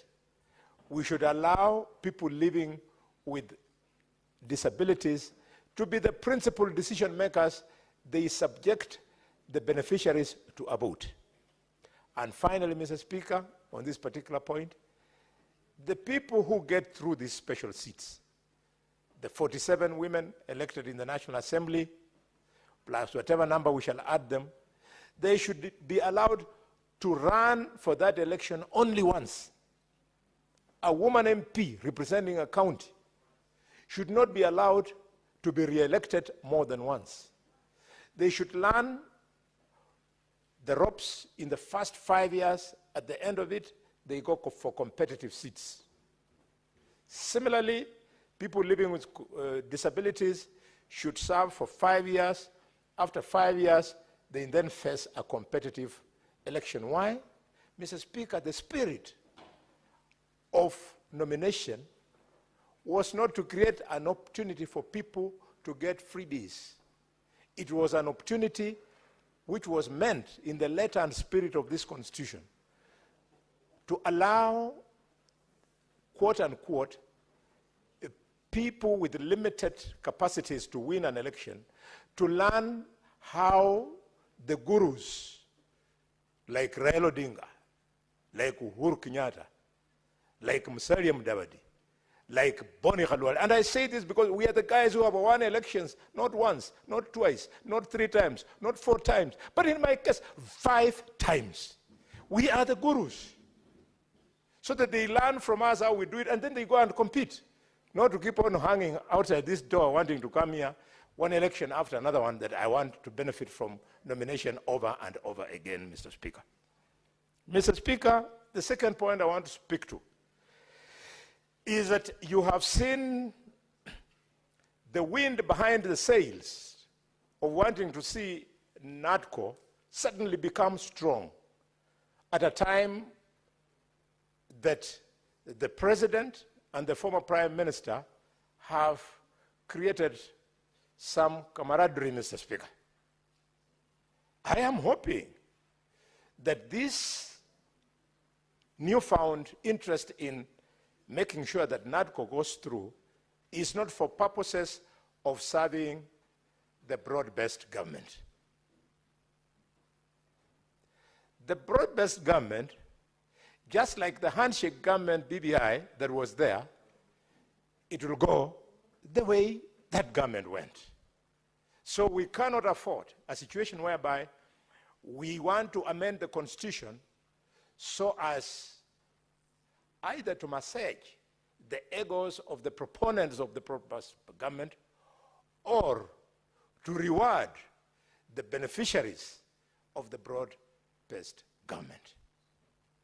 Mr. Speaker, we are all men and women of this republic, and we hear both the normal talk and the talk in the grapevine, and these days, the talk on social media, which is part of our lives. I don't like what I'm hearing, Mr. Speaker.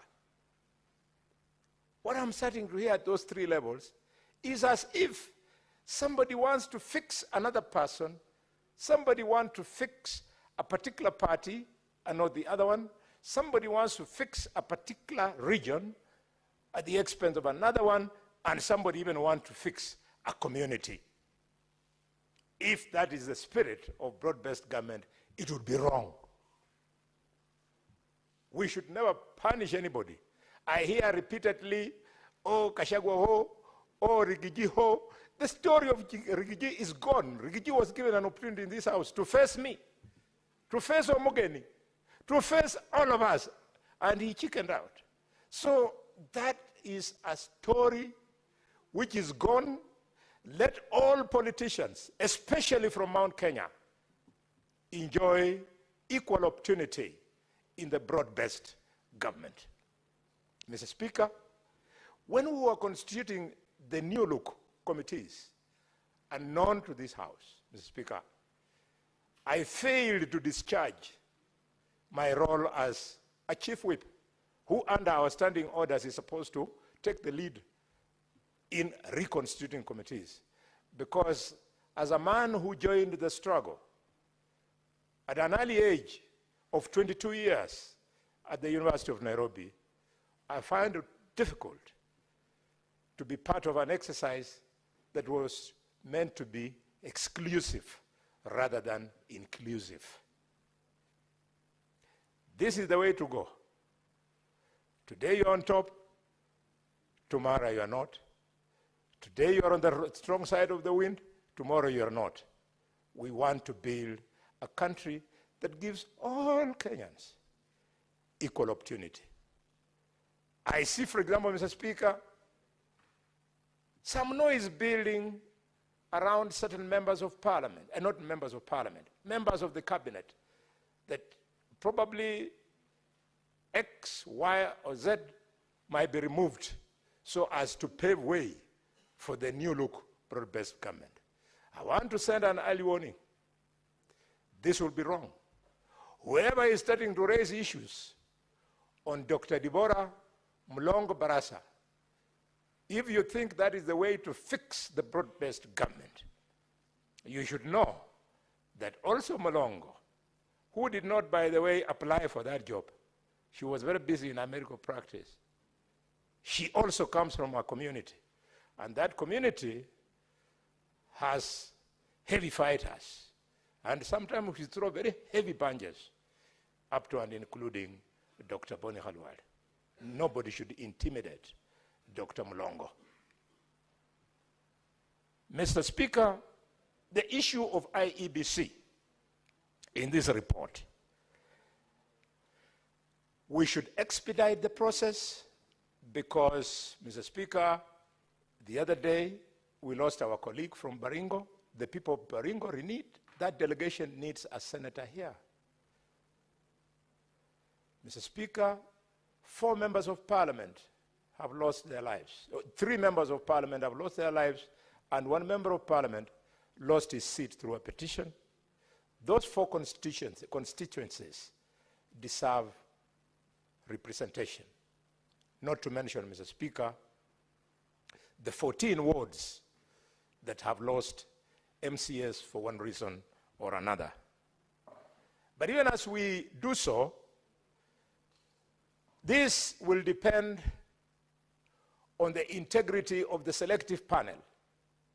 Selective panel, wherever you are, please, please, don't do to us what, bring to us the same mistakes, Mr. Speaker, that your predecessors visited this country.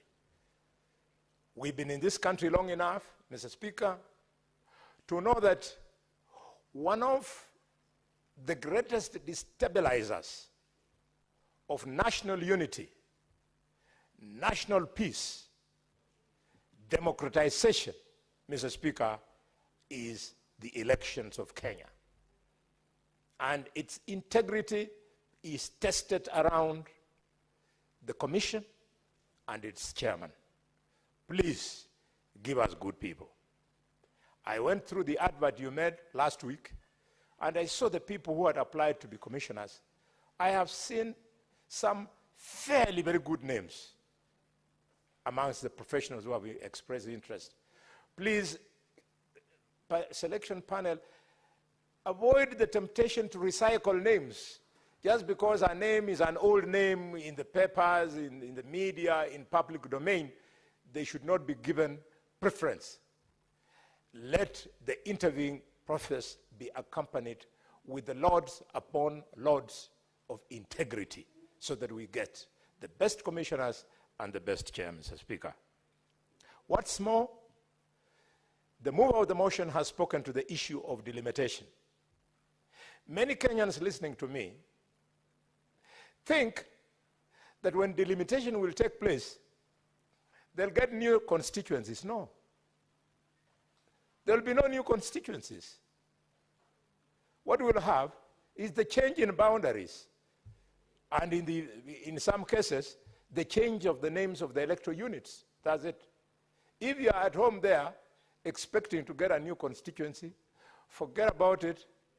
And if you think we should, propose the amendment of the Constitution to the article whose number I've forgotten, that provides that Kenya shall have 290 constituencies. Until you amend that, your constituency can be as big as some of those constituencies are, but you won't get it because of this NADCO report. The last point I want to make on IEBC and this NADCO is the issue of the presidential election. We must go all out of our way, and Speaker, when that time is necessary, I know you can't come to legislate, I'll come to you, you help me, so that we can graft the law in such a manner that there can be a closure of a presidential election. After we voted, Mr. Speaker, in 1992, there was no closure. Until people jostled, and that before we could know it, there was something called cooperation, because there was no closure of the presidential election.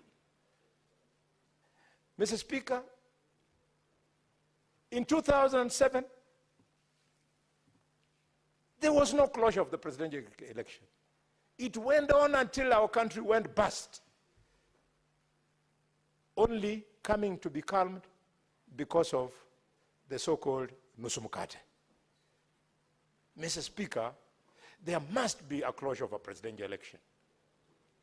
Fast forward, and Mr. Speaker, 2017, you couldn't get closure of the presidential election. It went on, a lot of noise, loss of lives, destruction of properties, until some Mongorel that you called handshake came on and stabilized the country.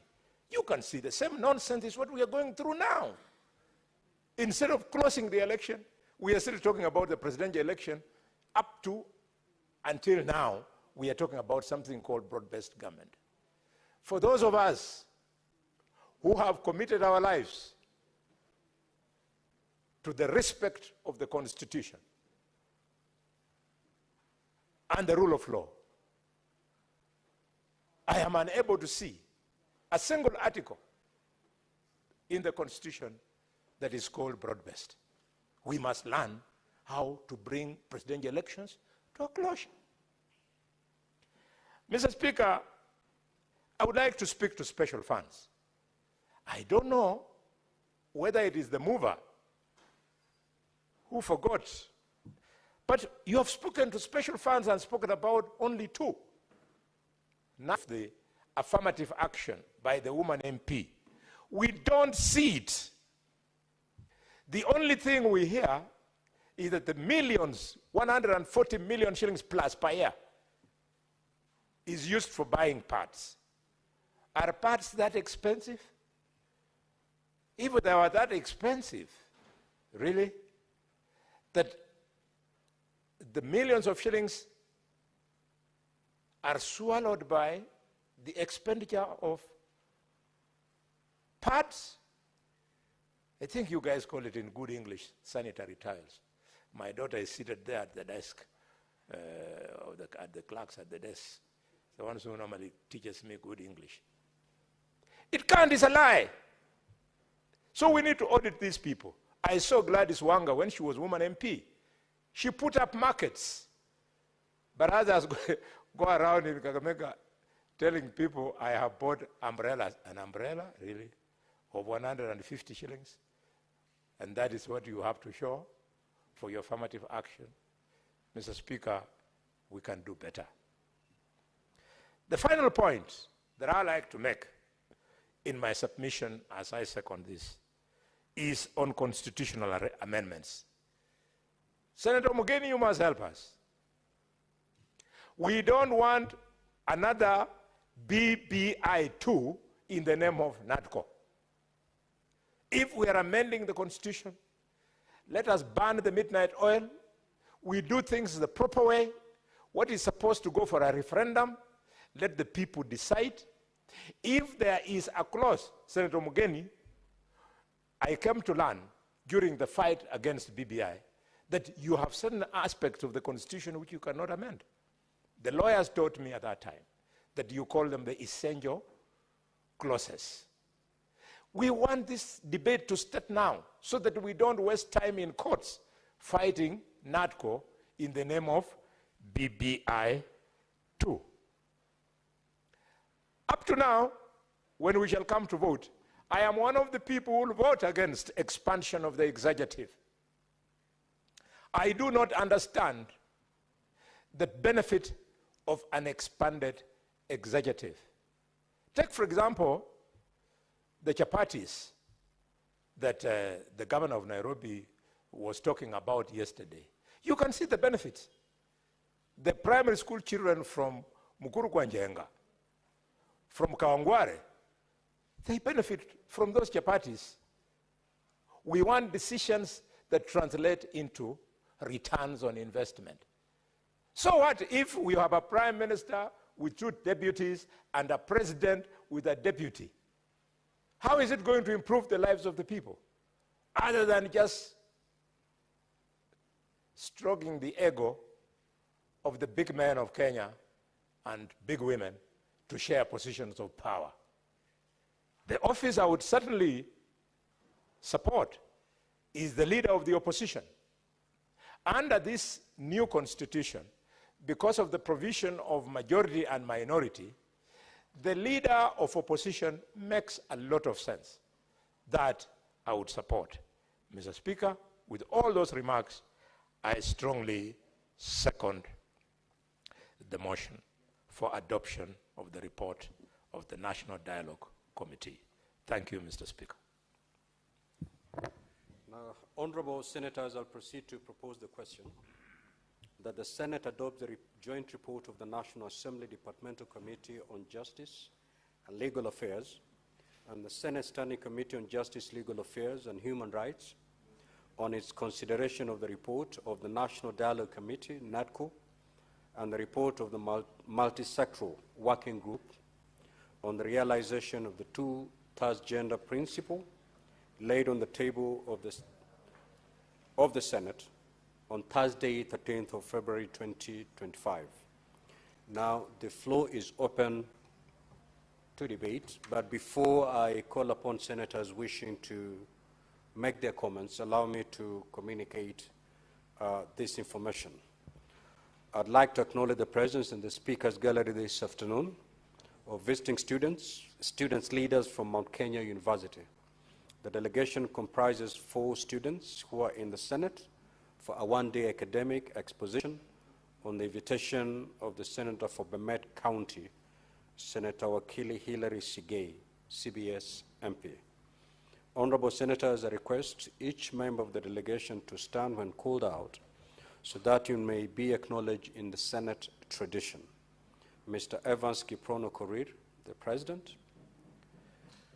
Mr. Calvin Rono, an Executive Member.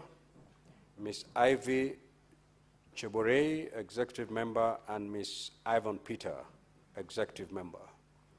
In our usual tradition of receiving and welcoming visitors to Parliament, I extend a warm welcome to them, and on behalf of the Senate and my own behalf, wish them a fruitful visit.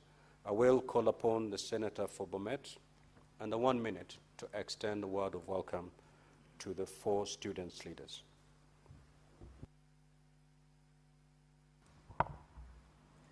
Once again, Mr. Speaker, I want to thank you for giving me the opportunity to welcome the visiting young leaders who have taken their time to come and appreciate what goes on in this particular house.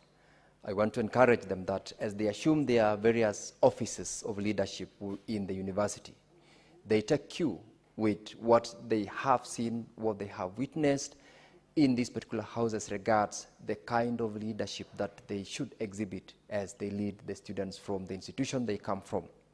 I am encouraged by the fact that they took upon themselves the responsibility to also, at a very early age, take leadership as a very important part and parcel of their growth in the institutions. And I want to encourage you to not only be involved with the politics of the institution that you are leading, but also the politics that affect the general public, because at the end of your 4-year term in the university, you will be out there and expected to give back to the society, both as a resident of wherever you come from, as an elite, so to speak, and as a leader who should participate in what goes on in the society at large. Once again, welcome to the Senate, and I hope you will take home what you didn't have as you came into this House in this afternoon. Thank you, Mr. Speaker. Senator Mogene.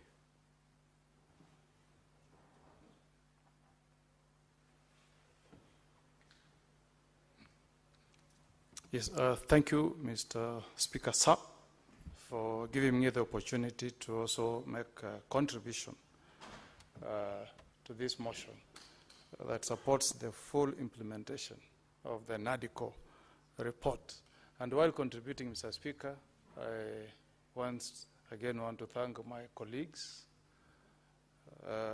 who gave me the privilege to serve as a member of the NADICO team. The Speaker, I've seen some video. I was sent a video from Nyamira indicating that I had visited the State House today in the company of former Vice President Kalonzo Musyoka. But that is a video that was captured, Mr. Speaker, when we presented the NADICO report to His Excellency the President sometimes last year.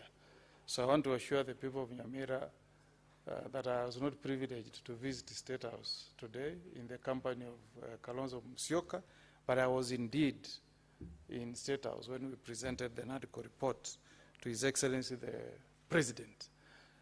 Too, Mr. Speaker, if you permit me, I wanted to inform my good friend Senator Alwale that the comment you have made, that there are clauses in our Constitution that cannot be amended, is not true.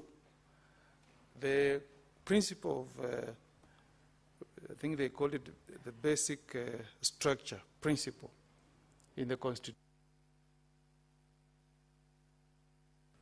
Okay.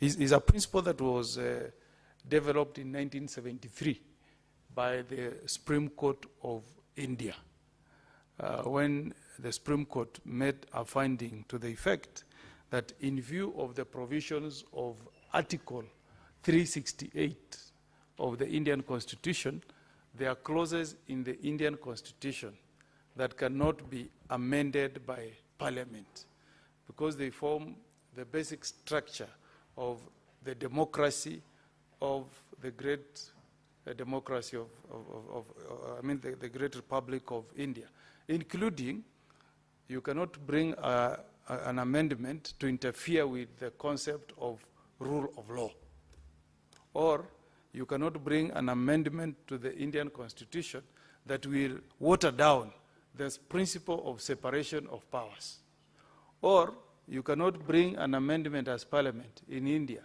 to water down the principle of India being a democratic state.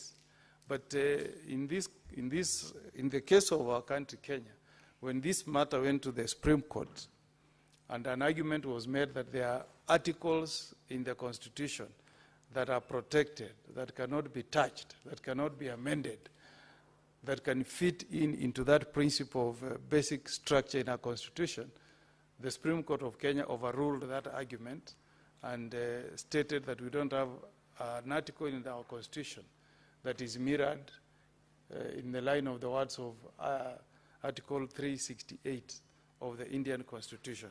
So, Honorable Galwale, the findings of the Supreme Court is that any article in our Kenyan Constitution can be amended. The only caveat is to look at what is in Article 255, 256, and see what can be amended by Parliament without subjecting that amendment to the referendum, or the clauses that are protected in our Constitution that can never be amended without subjecting that amendment to a referendum.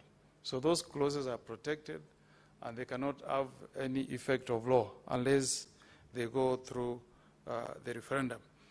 Mr. Speaker, sir. Senator Boni, what's your point of order? Thank you, Mr. Speaker. I rise on Standing Order number 105, not to interrupt the distinguished senator, but briefly, this is a learning process. For me, and maybe quite a number of Kenyans, I would like you to just use facts to inform me, supposing you moved either under 255 or 254, and told Kenyans that I'm giving you a referendum question, or Parliament is attempting to amend the Constitution so as to move Kenya from a multi-party democracy to a monarchy. Would that still be constitutional? Now, what's your point of order, Senator Boni? The facts. I want the facts. That is actually a question. Yes, my point. Which you ought to have possibly asked the Honorable Senator Omogeni to clarify by giving you established facts as to whether Article 255 and 256 would require referendum, which I think he was ably doing it. Thank you, Mr. Speaker. I beg that you don't throw me out. I was being clever to see if I could get slightly more. Don't throw me out. I want to hear more from him. Please. Senator Omogeni, kindly, as you support this motion, please make it clear to the Honorable Senator Boni on that aspect. Yeah. It goes there. You know, Mr. Speaker, this is the only occasion where Senator Galwale can benefit from my advice without me sending him a fee note. What else?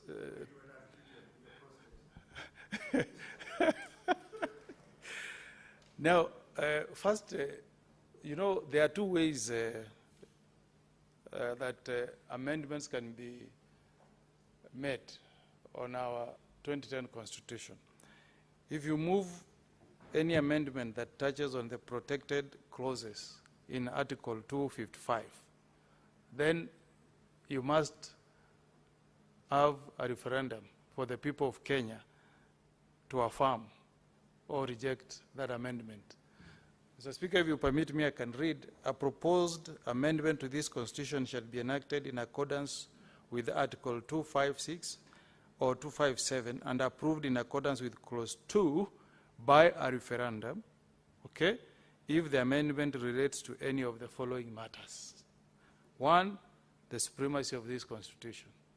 2, the territory of Kenya. 3, the sovereignty of the people.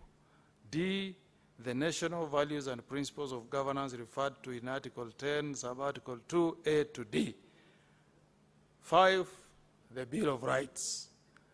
6, the term of office of the President. 7, the independence of the judiciary and the commissions and independent offices to which Chapter 15 applies. The function of Parliament, the objects, principles, and the structure of devolved governments, or the provisions of Chapter 255. So I think what we need to make clear to Senator Halwale is that in India, what is in Article 368 of the Indian Constitution, at least going by the Supreme Court's ruling in the Supreme Court of India in 1973, in their Constitution, you cannot do any amendments touching on maybe Clause 25A on the supremacy of the Constitution. But I think the findings of the Supreme Court is that the only protection that Kenyans have been given is to protect certain articles to be amended only subject to a referendum, whereof you must get the approval of Kenyans. And Mr. Speaker, you know, constitutions are written in a language that suits the inhabitants of a country or going by the history of that country.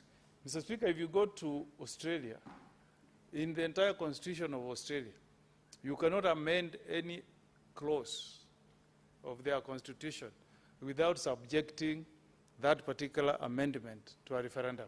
And the people of Australia do it day in, day out. Last year, they had a referendum. Mr. Speaker, Australia had a referendum. If you visited that country, you did not even notice that there is a referendum ongoing. I don't know why in this country we politicize everything.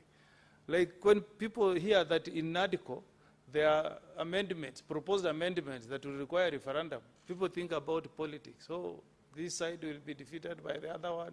People will make a political capital. Let's make our people to understand that that provision was put there to uplift the clause on the sovereignty of the people of Kenya.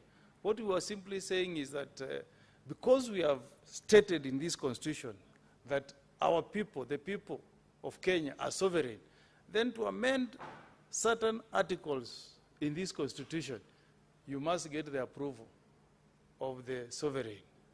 And the sovereign, in this case, are the people of Kenya. Why do we fear referendum, Mr. Speaker? We shouldn't. Mr. Speaker, we shouldn't. In other jurisdictions like Australia, you need the approval of state parliaments before you can effect an amendment. In our case, we have said there are certain clauses, to answer the second aspect of Senator Kalwale's clause, there are certain aspects under Article 256 that can be amended by Parliament without subjecting that amendment to the referendum. So the demarcation is there. The clauses, the articles that are protected, that must go to the referendum, and articles that are not protected in this constitution in terms of going to the referendum that can be dealt with by Parliament. But, Mr. Speaker, I didn't hear you mention in your report about the proposal we made on the tenure of the Senate of the Republic of Kenya. Because NADCO considered the terms of the Houses of Senate in many jurisdictions. And Mr. Speaker, when you speak about protecting devolution, you start protecting devolution by having a Senate that is the upper house, that is well anchored in the Constitution, that has got full legislative powers, including a say in budget-making process. You can read many constitutions. If you go to Australia, members of Senate serve for 6 years, and they are never subjected to an election together with the members of the House of Representatives. Because you don't want to mix the election of senators together with the head of state. Because that can be a way of curtailing the re-election of senators who are very strong in protecting devolution. So when they go to elections, the tenure of the Senate continues. And then not all senators leave. Because of institutional memory, they have crafted their constitution in such a way that a number of senators are elected but others remain. The same way they do it in United States of America. Mr. Speaker, the House of Representatives in the US, they serve for 2 years. Senators serve for 6 years. And again, the same model. You protect the Senate by ensuring that not all senators exit in an election, because you need institutional memory. You go to Japan. Japan is even more conscious on protecting the Senate. They call it the House of Councillors, the upper house, with 265 members. In Japan, Mr. Speaker, if the House is dissolved because there is a vote of no confidence against the Prime Minister, only the House of Representatives goes home. The Senate is protected. Their tenure is uninterrupted, even when there is a dissolution of Parliament through a vote of no confidence. Only the House of Representatives goes home, the Senate remains. Because you want a Senate that is strong, that does not live in fear of being chased by the head of the executive, okay? You give them a longer tenure in office because they also cover large areas, Mr. Speaker. So I want us to be senators who want to be guided by what is happening in other jurisdictions, Mr. Speaker. We should not look at this, this idea of a 7-year tenure as something that is kind of pushing a personal agenda of senators. After all, nobody is going to benefit in this term. I'm sure this clause, even if it comes into force, it will be after the 2027 elections. People like Galwale may not even be coming back as senators. Maybe they will be governors of, maybe a governor of Kakamega. I'm not sure about Joyce Korir. Maybe she will be a governor of Bomet, that type. So it is this we are doing for posterity, Mr. Speaker. Let's pass laws not looking at us as the current senators, but for posterity. You know, Mr. Speaker, that the senators in US, after 1790, after passage of their constitution, used to be elected by the MCAs, members of state parliaments. And they, after some time, they realized they will never be effective unless they get direct mandate from the people and create a tenure that is longer than the House of Representatives. So this is a wonderful opportunity for us to strengthen devolution. Let us tie up this idea of full legislative mandate of the Senate. We have a say in budget-making process. Which other moment are we going to have, Mr. Speaker, to clarify this debate we have had for a long time on where our space falls when the Constitution says that the role of ensuring that independent commissions are well-funded vests in Parliament. So, Speaker, remember when we were in NADCO, there is a boy who came from Homa Bay, and they told us to understand English properly. There is that use of the word shall, if you remember. And they told us, when the word shall is used, it is, he said, it is mandatory. When it is may, it's optional. May is optional. Shall, mandatory. Article 249(3) says, Parliament shall, mandatory, shall allocate adequate funds to enable each commission and independent offices to perform its functions. That means that function is a function that is shared by the two houses. If you read the subsequent clause like 245 on approval of members of independent commissions, it's very clear. It says National Assembly shall approve. Okay? So when the word Parliament is used, it should refer to the two houses, not one, the two houses, National Assembly and Parliament. That's why Article 250 says, chairpersons and members of each commission shall be identified and recommended to be appointed in a manner prescribed by national legislation, B, approved by National Assembly. You see there, the mandate is very clear. It is donated to that house called National Assembly in 252B. But if you read the one I've just read, 249(3), it uses the word Parliament. So let our brothers in the National Assembly appreciate that this Constitution gives us shared mandate. There is mandate that is reserved for National Assembly, and there is mandate that is shared by the two houses. The Speaker, if you permit me to say something about this issue of gender. One, at NADCO, we never dealt with the issue of gender. That issue was isolated to be dealt with by the multi-sectoral group. And I believe if there is a report that has been tabled, Mr. Speaker, it's a standalone report by the multi-sectoral group on gender. But I agree with you, Senator Halwale, about the idea of electing nominated members of parliament. If you go to our neighboring country, Mr. Speaker, Uganda, even people representing people with disability, they are subjected to an election. Senator Okongo, you have got under 1 minute. Okay, I'll sum up.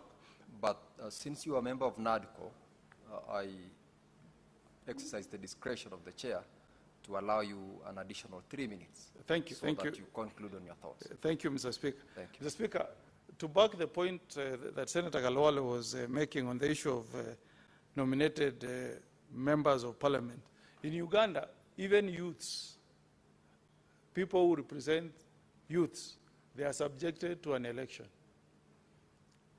People who represent workers are elected. Their names appear in the ballot. They are subjected to a competitive election, and only those who garner the majority votes find their way to parliament. So I agree fully, Mr. Speaker, that now that we have this opportunity, let us look into all these matters much more deeply and not in a cosmetic manner, so that we provide an amendment that will allow competition within that special group of people, and we also make it to be a merit-based process.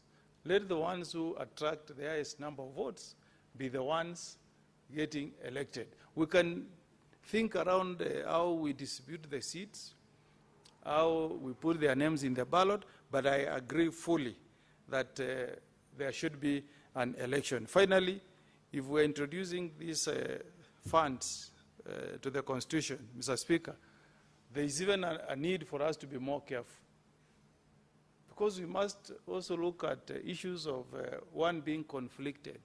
We have debated the conflict of interest bill, Mr. Speaker, in this House. It went to mediation, it has come back to us, Mr. Speaker. If our brothers in the National Assembly want to continue participating in issues of CDF and override the rulings from the Supreme Court, then we must see a way of putting in accountability mechanisms, Mr. Speaker, and answering the serious questions that the Supreme Court has raised in its judgment, which is, Mr. Speaker, a clear manifestation of a conflict in budget-making process. Because, Mr. Speaker, you cannot allow me to budget for myself, okay, without having a house that is checking on how fair you are, okay, and also ensuring, Mr. Speaker, that you don't allocate resources in a manner that you also endanger other sectors.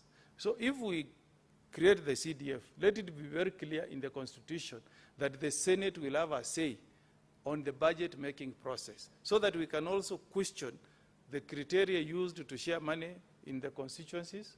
We look at the fairness, and we also protect these independent commissions and other offices and other ministries, Mr. Speaker, because that role, if you read Article 249(1)(b), has been assigned to us as senators, not B, 249(3), Mr. Speaker. So let us take this opportunity to amend this Constitution for posterity, not for self-serving purposes. This should not be a debate of members of National Assembly saying CDF must be entrenched in the Constitution and will be the only persons in Parliament who will deal with the issue of allocating budget for those offices. If we do that, Mr. Speaker, future generations will take note that there were men and men of wisdom when the first amendments of the Constitution of Kenya 2010 went through. And finally, we should not fear amending the Constitution. I used to hear people saying that the American Constitution has never been amended. It has been amended several times. In fact, Mr. Speaker, the first amendment took place after 5 years, and they amended 12 clauses, including the Bill of Rights, just after 5 years, Mr. Speaker. The Supreme Court was more weak than our own Senate. In 1790, Senator Kalwale, the Supreme Court of America was using a committee room in Congress. They didn't have offices. They did not even listen to any case in their first term. Nothing. They were just sitting there. But now it's one of the strongest and most influential courts in the world. So let us also take this opportunity to relook at the Senate of Kenya. We were not in Naivasha. Only Kalwale was there at that time when they mutilated the proposal from, where was it? From Bomas, and made the Senate a shell. Now we have an opportunity to do something for posterity. With those remarks, Mr. Speaker, I support. Thank you. Thank you, Senator Mogeni, for your well-thought-out contribution and for participating in the NADCO process as a member representing this House and the interest of the Kenyans and of those whom they elected you into this office. I will invite the Honorable Senator Joyce Korir. Yeah, thank you very much, Mr. Speaker. Mr. Speaker, pursuant to the Standing Order 110.1, I beg to move that the debate on the motion be now adjourned. Honorable Speaker, the reason why I'm asking for this adjournment is because this is a very, very important document.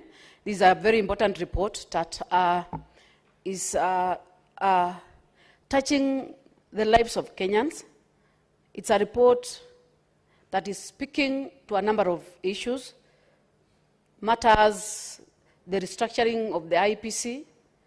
There is a core mandate of this House, Honorable Speaker, that deals with resources to the counties, and the report speaks to the digitalizing and digitalizing requisitions and approvals of withdrawals from the county revenue by the controller of budget to improve efficiency. Not only that, Honorable Speaker, there is also the issue that the recommendation that has been made by this NADCO committee, where they are encouraging the county assemblies to consider having the executive committee members to answer questions before the floor of the House, just the way the cabinet secretaries are appearing before this House. Honorable Speaker, I don't want to labor much because the report has a lot of information pertaining the entrenchment of funds into the Constitution. And, Honorable Speaker, there is also the issues of establishing or entrenchment of state offices. That is the office of the official leader of opposition. Senator Mr. Joyce. Speaker. Senator Joyce, under the provisions of Standing Order 110, you are only under an obligation to move at the motion for adjournment and get someone to second. Thank you, Honorable Speaker. Honorable Speaker, I therefore, Honorable Speaker, request Honorable Halwale to second this motion of adjournment to give room to the Honorable Senators of this House to be able to debate on this document. Thank you. Senator Boni Halwale. Mr. Speaker, I second.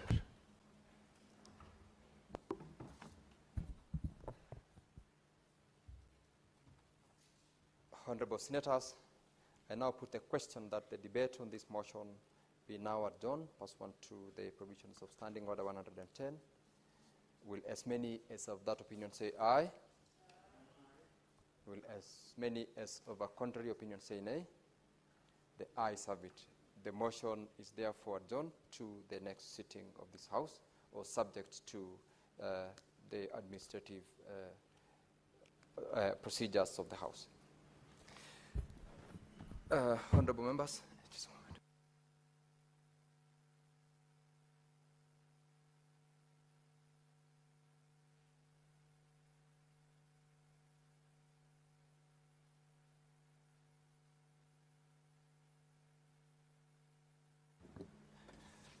Honorable Senators, for the convenience of the House, I will rearrange the order paper, and I ask that order number 25 be called out. Order number 25, the County Library Services Bill, Senate Bills number 40 of 2024, second reading.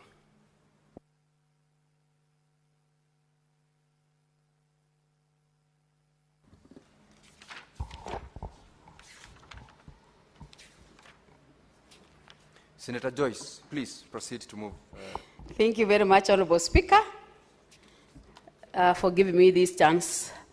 Honorable Speaker, Mr. Speaker, I beg to move that the County Libraries Bill 2024 be now read a second time. Mr. Speaker, sir, Article 43 of the Constitution of Kenya provides for the right to education. The principal role of this bill is to promote the establishment and use of libraries in the counties so as to facilitate access to information, improve education standards, and reduce level of illiteracy in the counties. Mr. Speaker, by so doing, the bill gives effect to paragraph 4F of the part 2 of the 4th schedule of the Constitution. The bill is to enable access to educational resources, promote literacy, to support educational, cultural, and research activities by providing necessary resources and facilities to ensure the preservation of culture heritage of the counties for future generations. The bill provides for the role of the counties play in provisions of library services.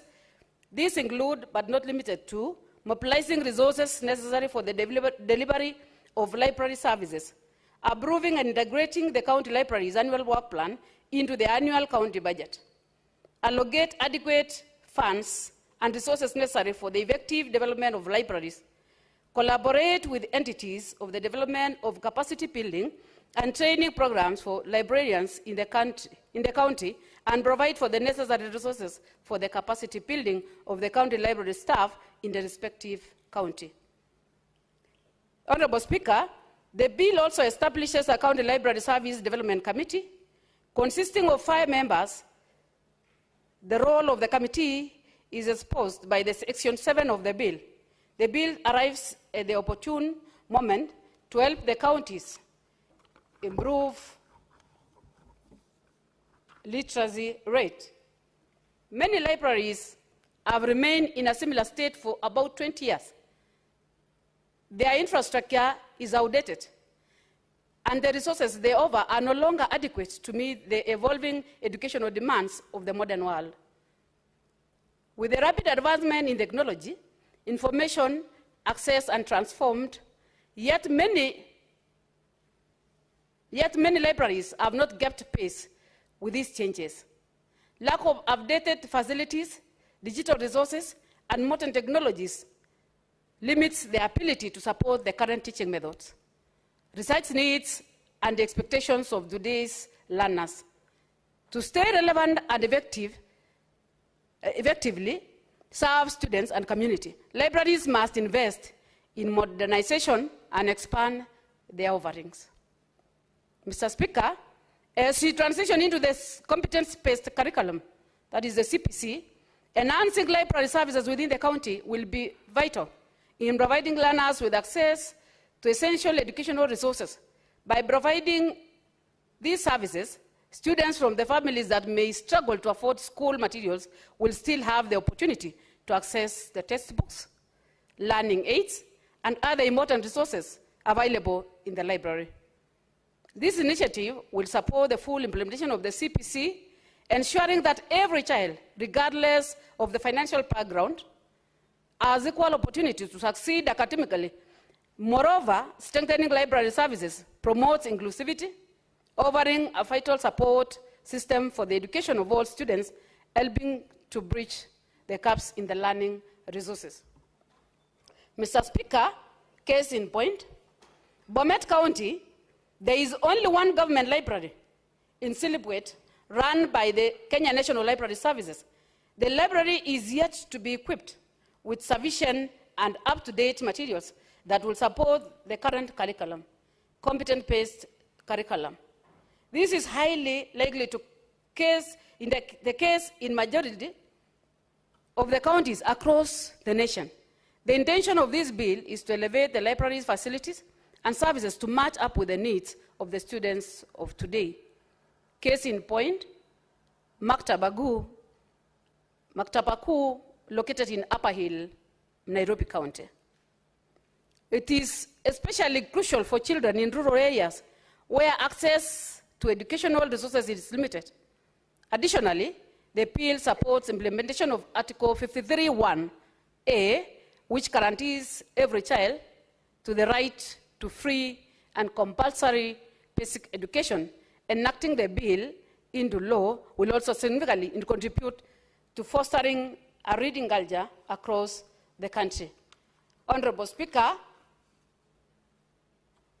with these few remarks, Mr. Speaker, sir, I beg to move and request Senator Boni to second. Thank you, Honorable Speaker. Senator Boni Halwale. Mr. Speaker, allow me to thank the senator from Bomet, albeit nominated, for allowing me to second this very important bill that has huge implications on the success of learning in this Kenya of ours. Mr. Speaker, that the bill attempts to establish a library in every county need not be overemphasized on its importance. But we must hasten to add that establishing a library in each county is a good thing.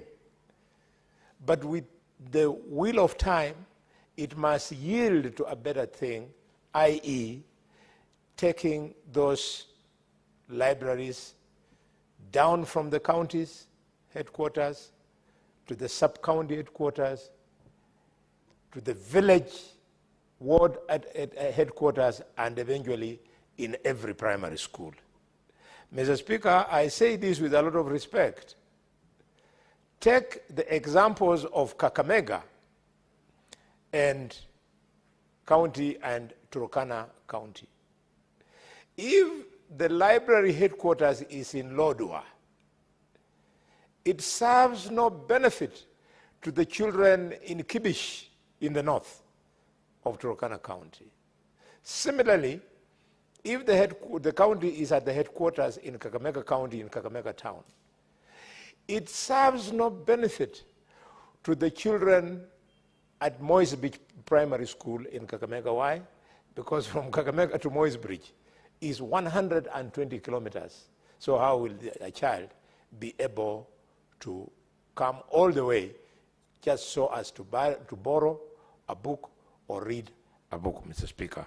I therefore, Mr. Speaker, propose that we should add in clause 4, Madam Korir, Senator, where you are itemizing the role of county governments, we add F, that county governments should work towards establishment of mobile libraries to reach far-flung sub-counties, as I said, like in Kakamega and in Turkana, Baringo, Kilifi, and many others.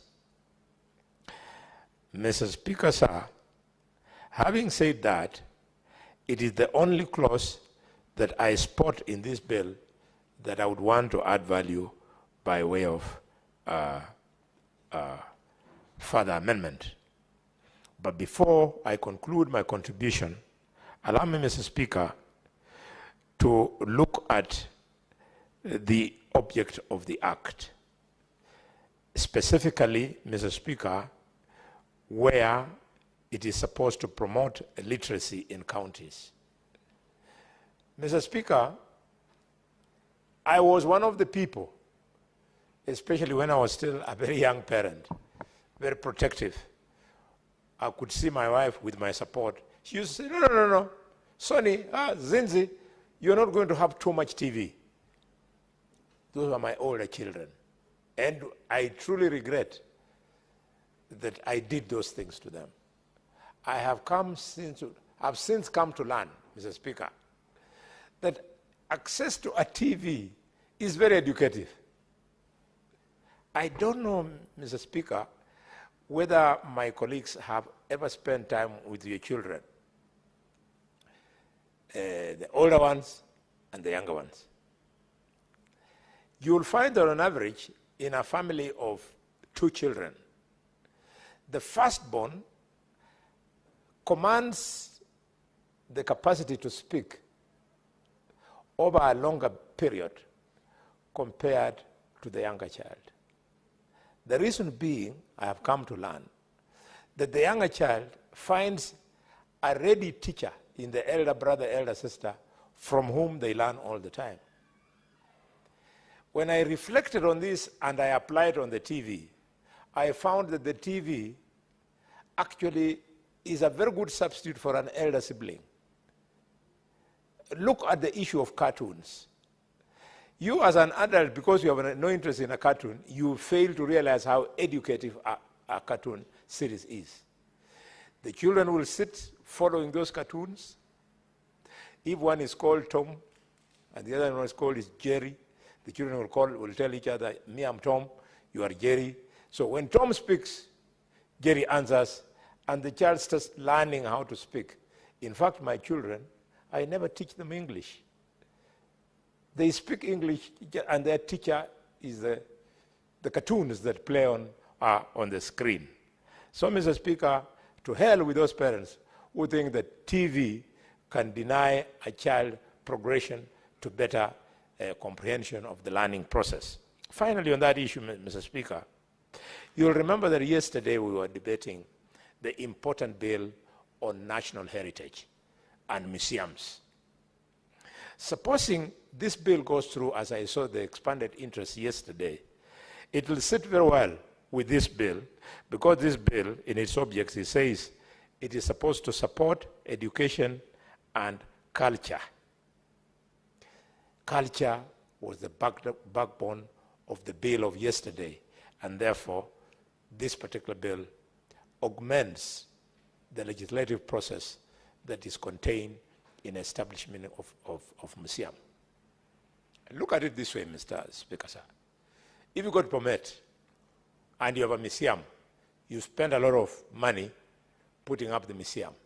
You can actually house the library in the same building like the museum, so that after the children have had an opportunity to enjoy the library services, some of them can be given an opportunity to tour the museum.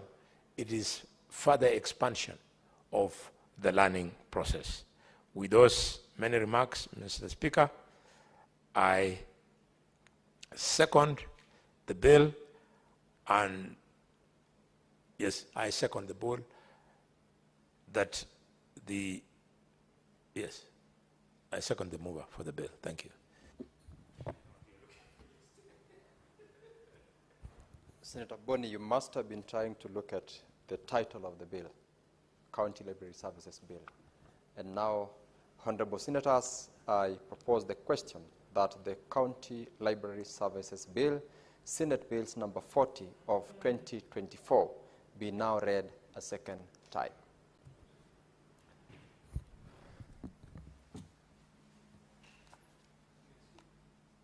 I am seeing Honorable Senators from my dashboard. The Honorable Senator Olekina requesting to be given the opportunity to contribute, and is not in the House. I believe this must be the Honorable Senator Kongo Morgan, but have taken the seat of the minority leader. And that being you, then I will give you the first opportunity to contribute to this particular bill. Thank you, Mr. Speaker. Certainly, Mr. Speaker, Senator Olekina is not here. Maybe there's a technical hitch with the screen.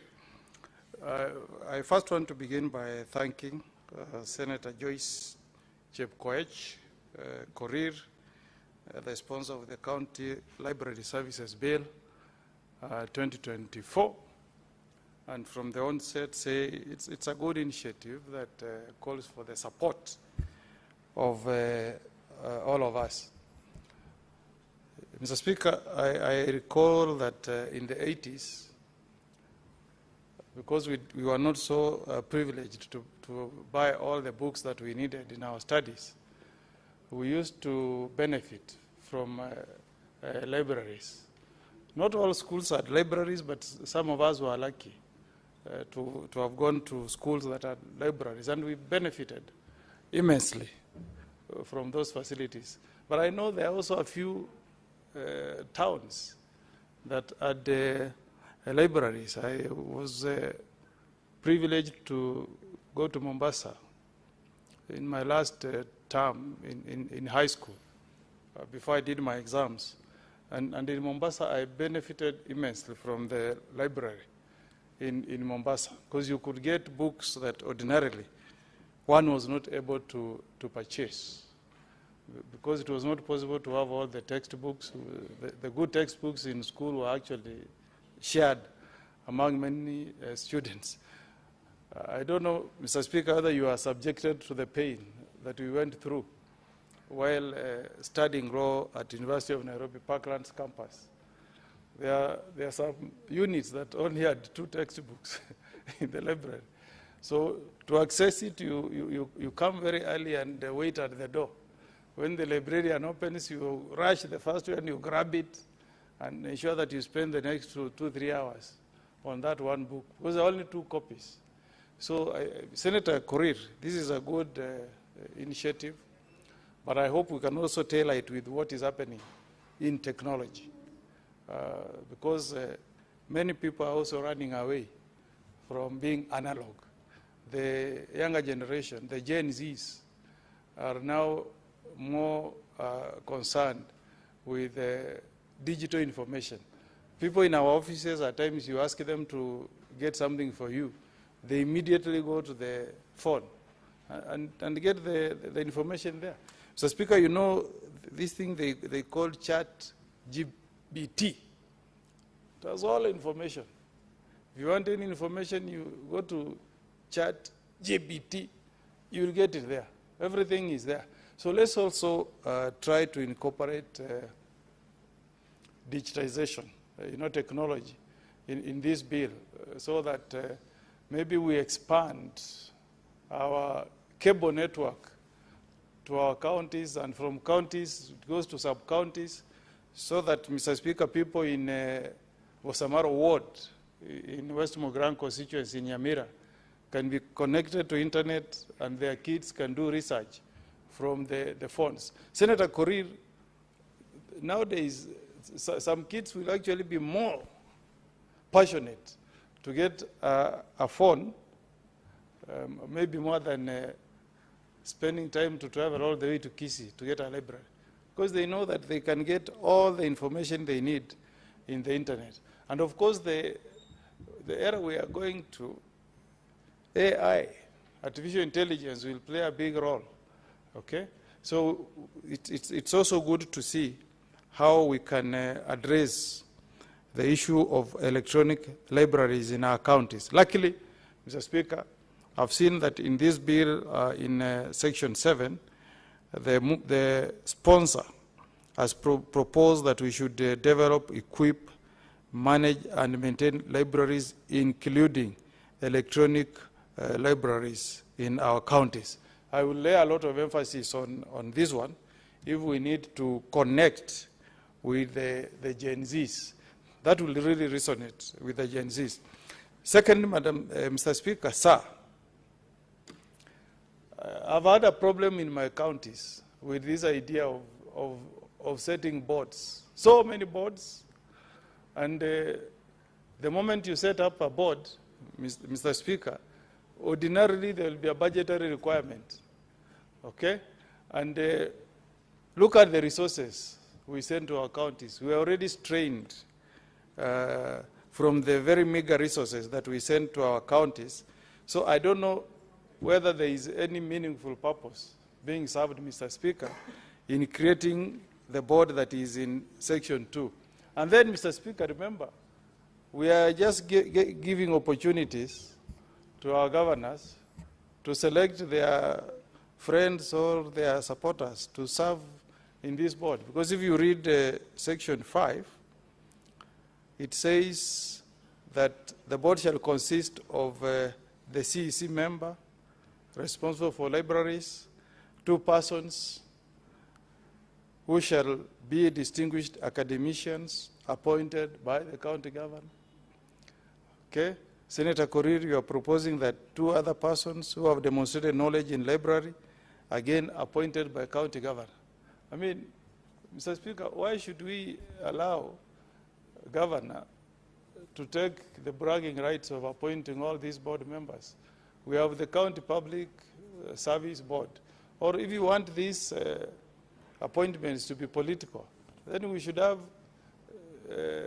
a board, not even a board, a selection panel consisting of all elected leaders, Mr. Speaker, because we want people being elected to serve impartially, okay, without looking at it like it's a political favor. So I wish you can look clause 5, Senator Korir through Speaker, so that we don't give all powers of appointing to the governor.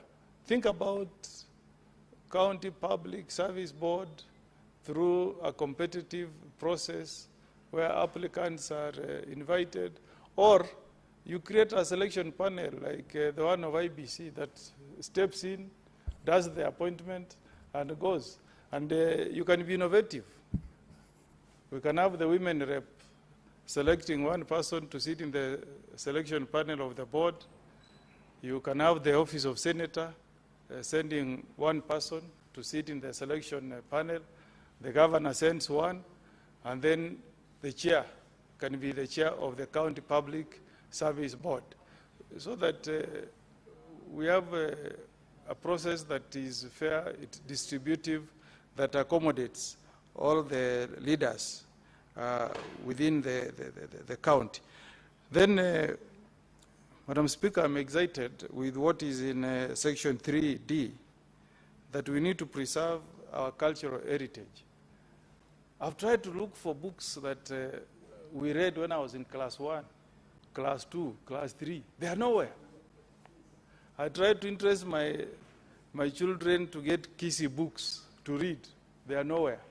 Madam Speaker, if not for anything else, I support this bill if it can be a basis of us preserving our heritage. I don't know, Senator Kalwale, whether in Kakamega you have those Luya books that were used in class 1, class 2, class 3. They are nowhere, Mr. Speaker. So if for anything, if we can have a collection of those books so that our kids who want to connect with our culture, our heritage, can go to our libraries and read these books and sharpen their skills in our ethnic languages. And also, Mr. Speaker, I hope these laws that we pass, the laws that we pass, Mr. Speaker, can be implemented in a manner that our people benefit. Mr. Speaker, we have had a long debate in this House on the health laws that we passed. But if we were to be sincere, Mr. Speaker, our people are suffering because of these health laws, SHA, Mr. Speaker. I have cases in my county, Mr. Speaker, and I can table, I have that evidence with me, where people go to hospital, they incur a bill of up to 287,000. And then they are told, SHA, or SHE, Social Health Authority, or Social Health Insurance, will only cover 23,000. I mean, it's worse than NHIF, Mr. Speaker. And we must be sympathetic to our people. We know the people we represent here, Mr. Speaker. We were told that the moment those laws will start being implemented, we will not be called to contribute for people who have been taken to hospitals and they are unable to pay bills. But even as I speak today, Mr. Speaker, I have a text message forwarding a statement from a hospital of a Kenyan who is unable to get value from the SHI card. They go to hospital and they are told, you are not, the SHI card is not acceptable in certain facilities. Mr. Speaker, faith-based hospitals. In Bomet, you have Tenwek. It's one of the best. I don't think there is any county hospital that can compete with the Tenwek Hospital. But do you know, Mr. Speaker, that many patients are being turned away from Tenwek Hospital?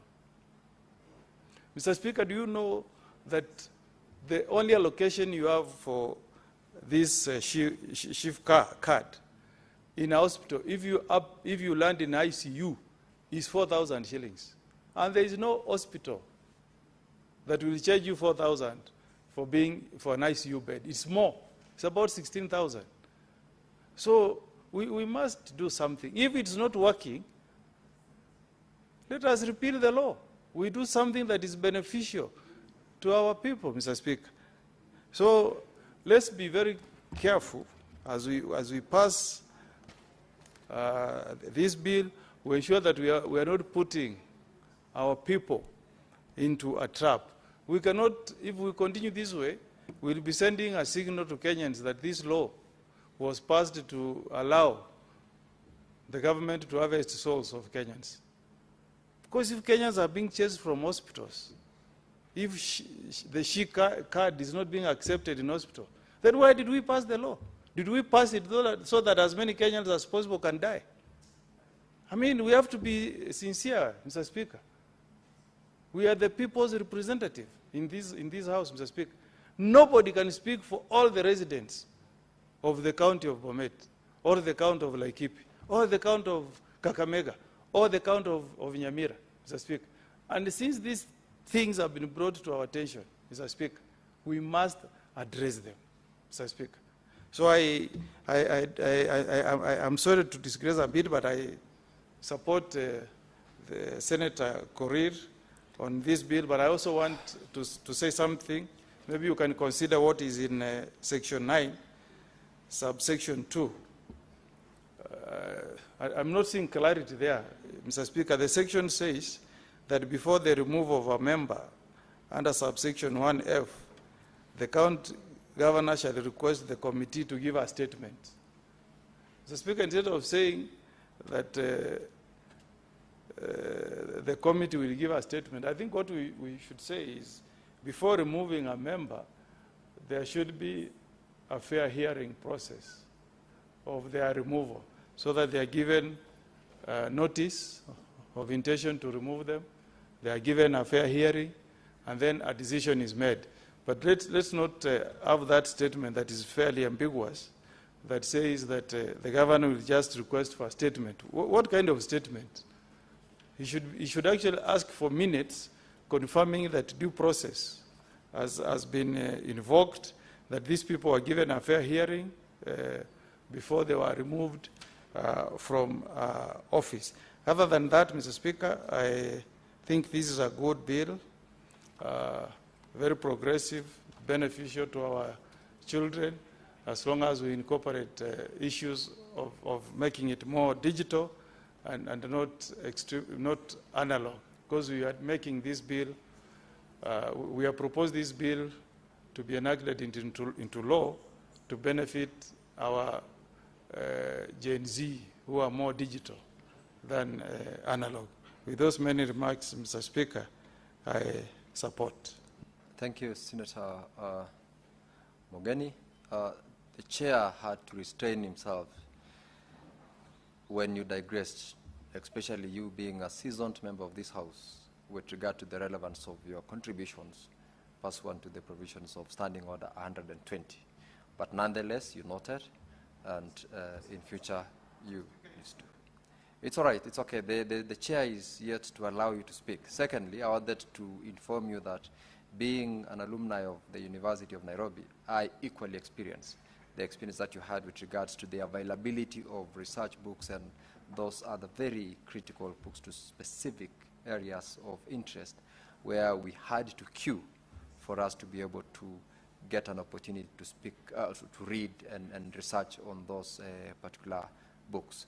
This is one such bill that I believe will guide and avail the relevant books, not only at now county level, but cutting across in the larger Kenya.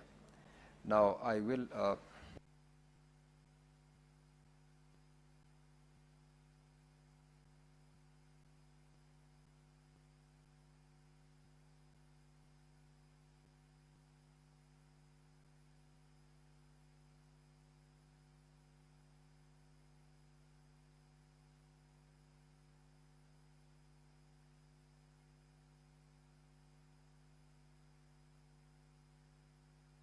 Honorable members, before I allow the rest of the senators who are keen to contribute to this motion, I'll ask to interrupt the debate on this bill and allow the majority whip, Senator Boni Halwale, to table a report and give notice of moving the motion on that particular report tomorrow.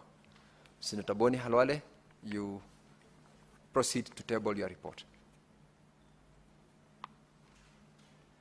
Give him the mic, clerk.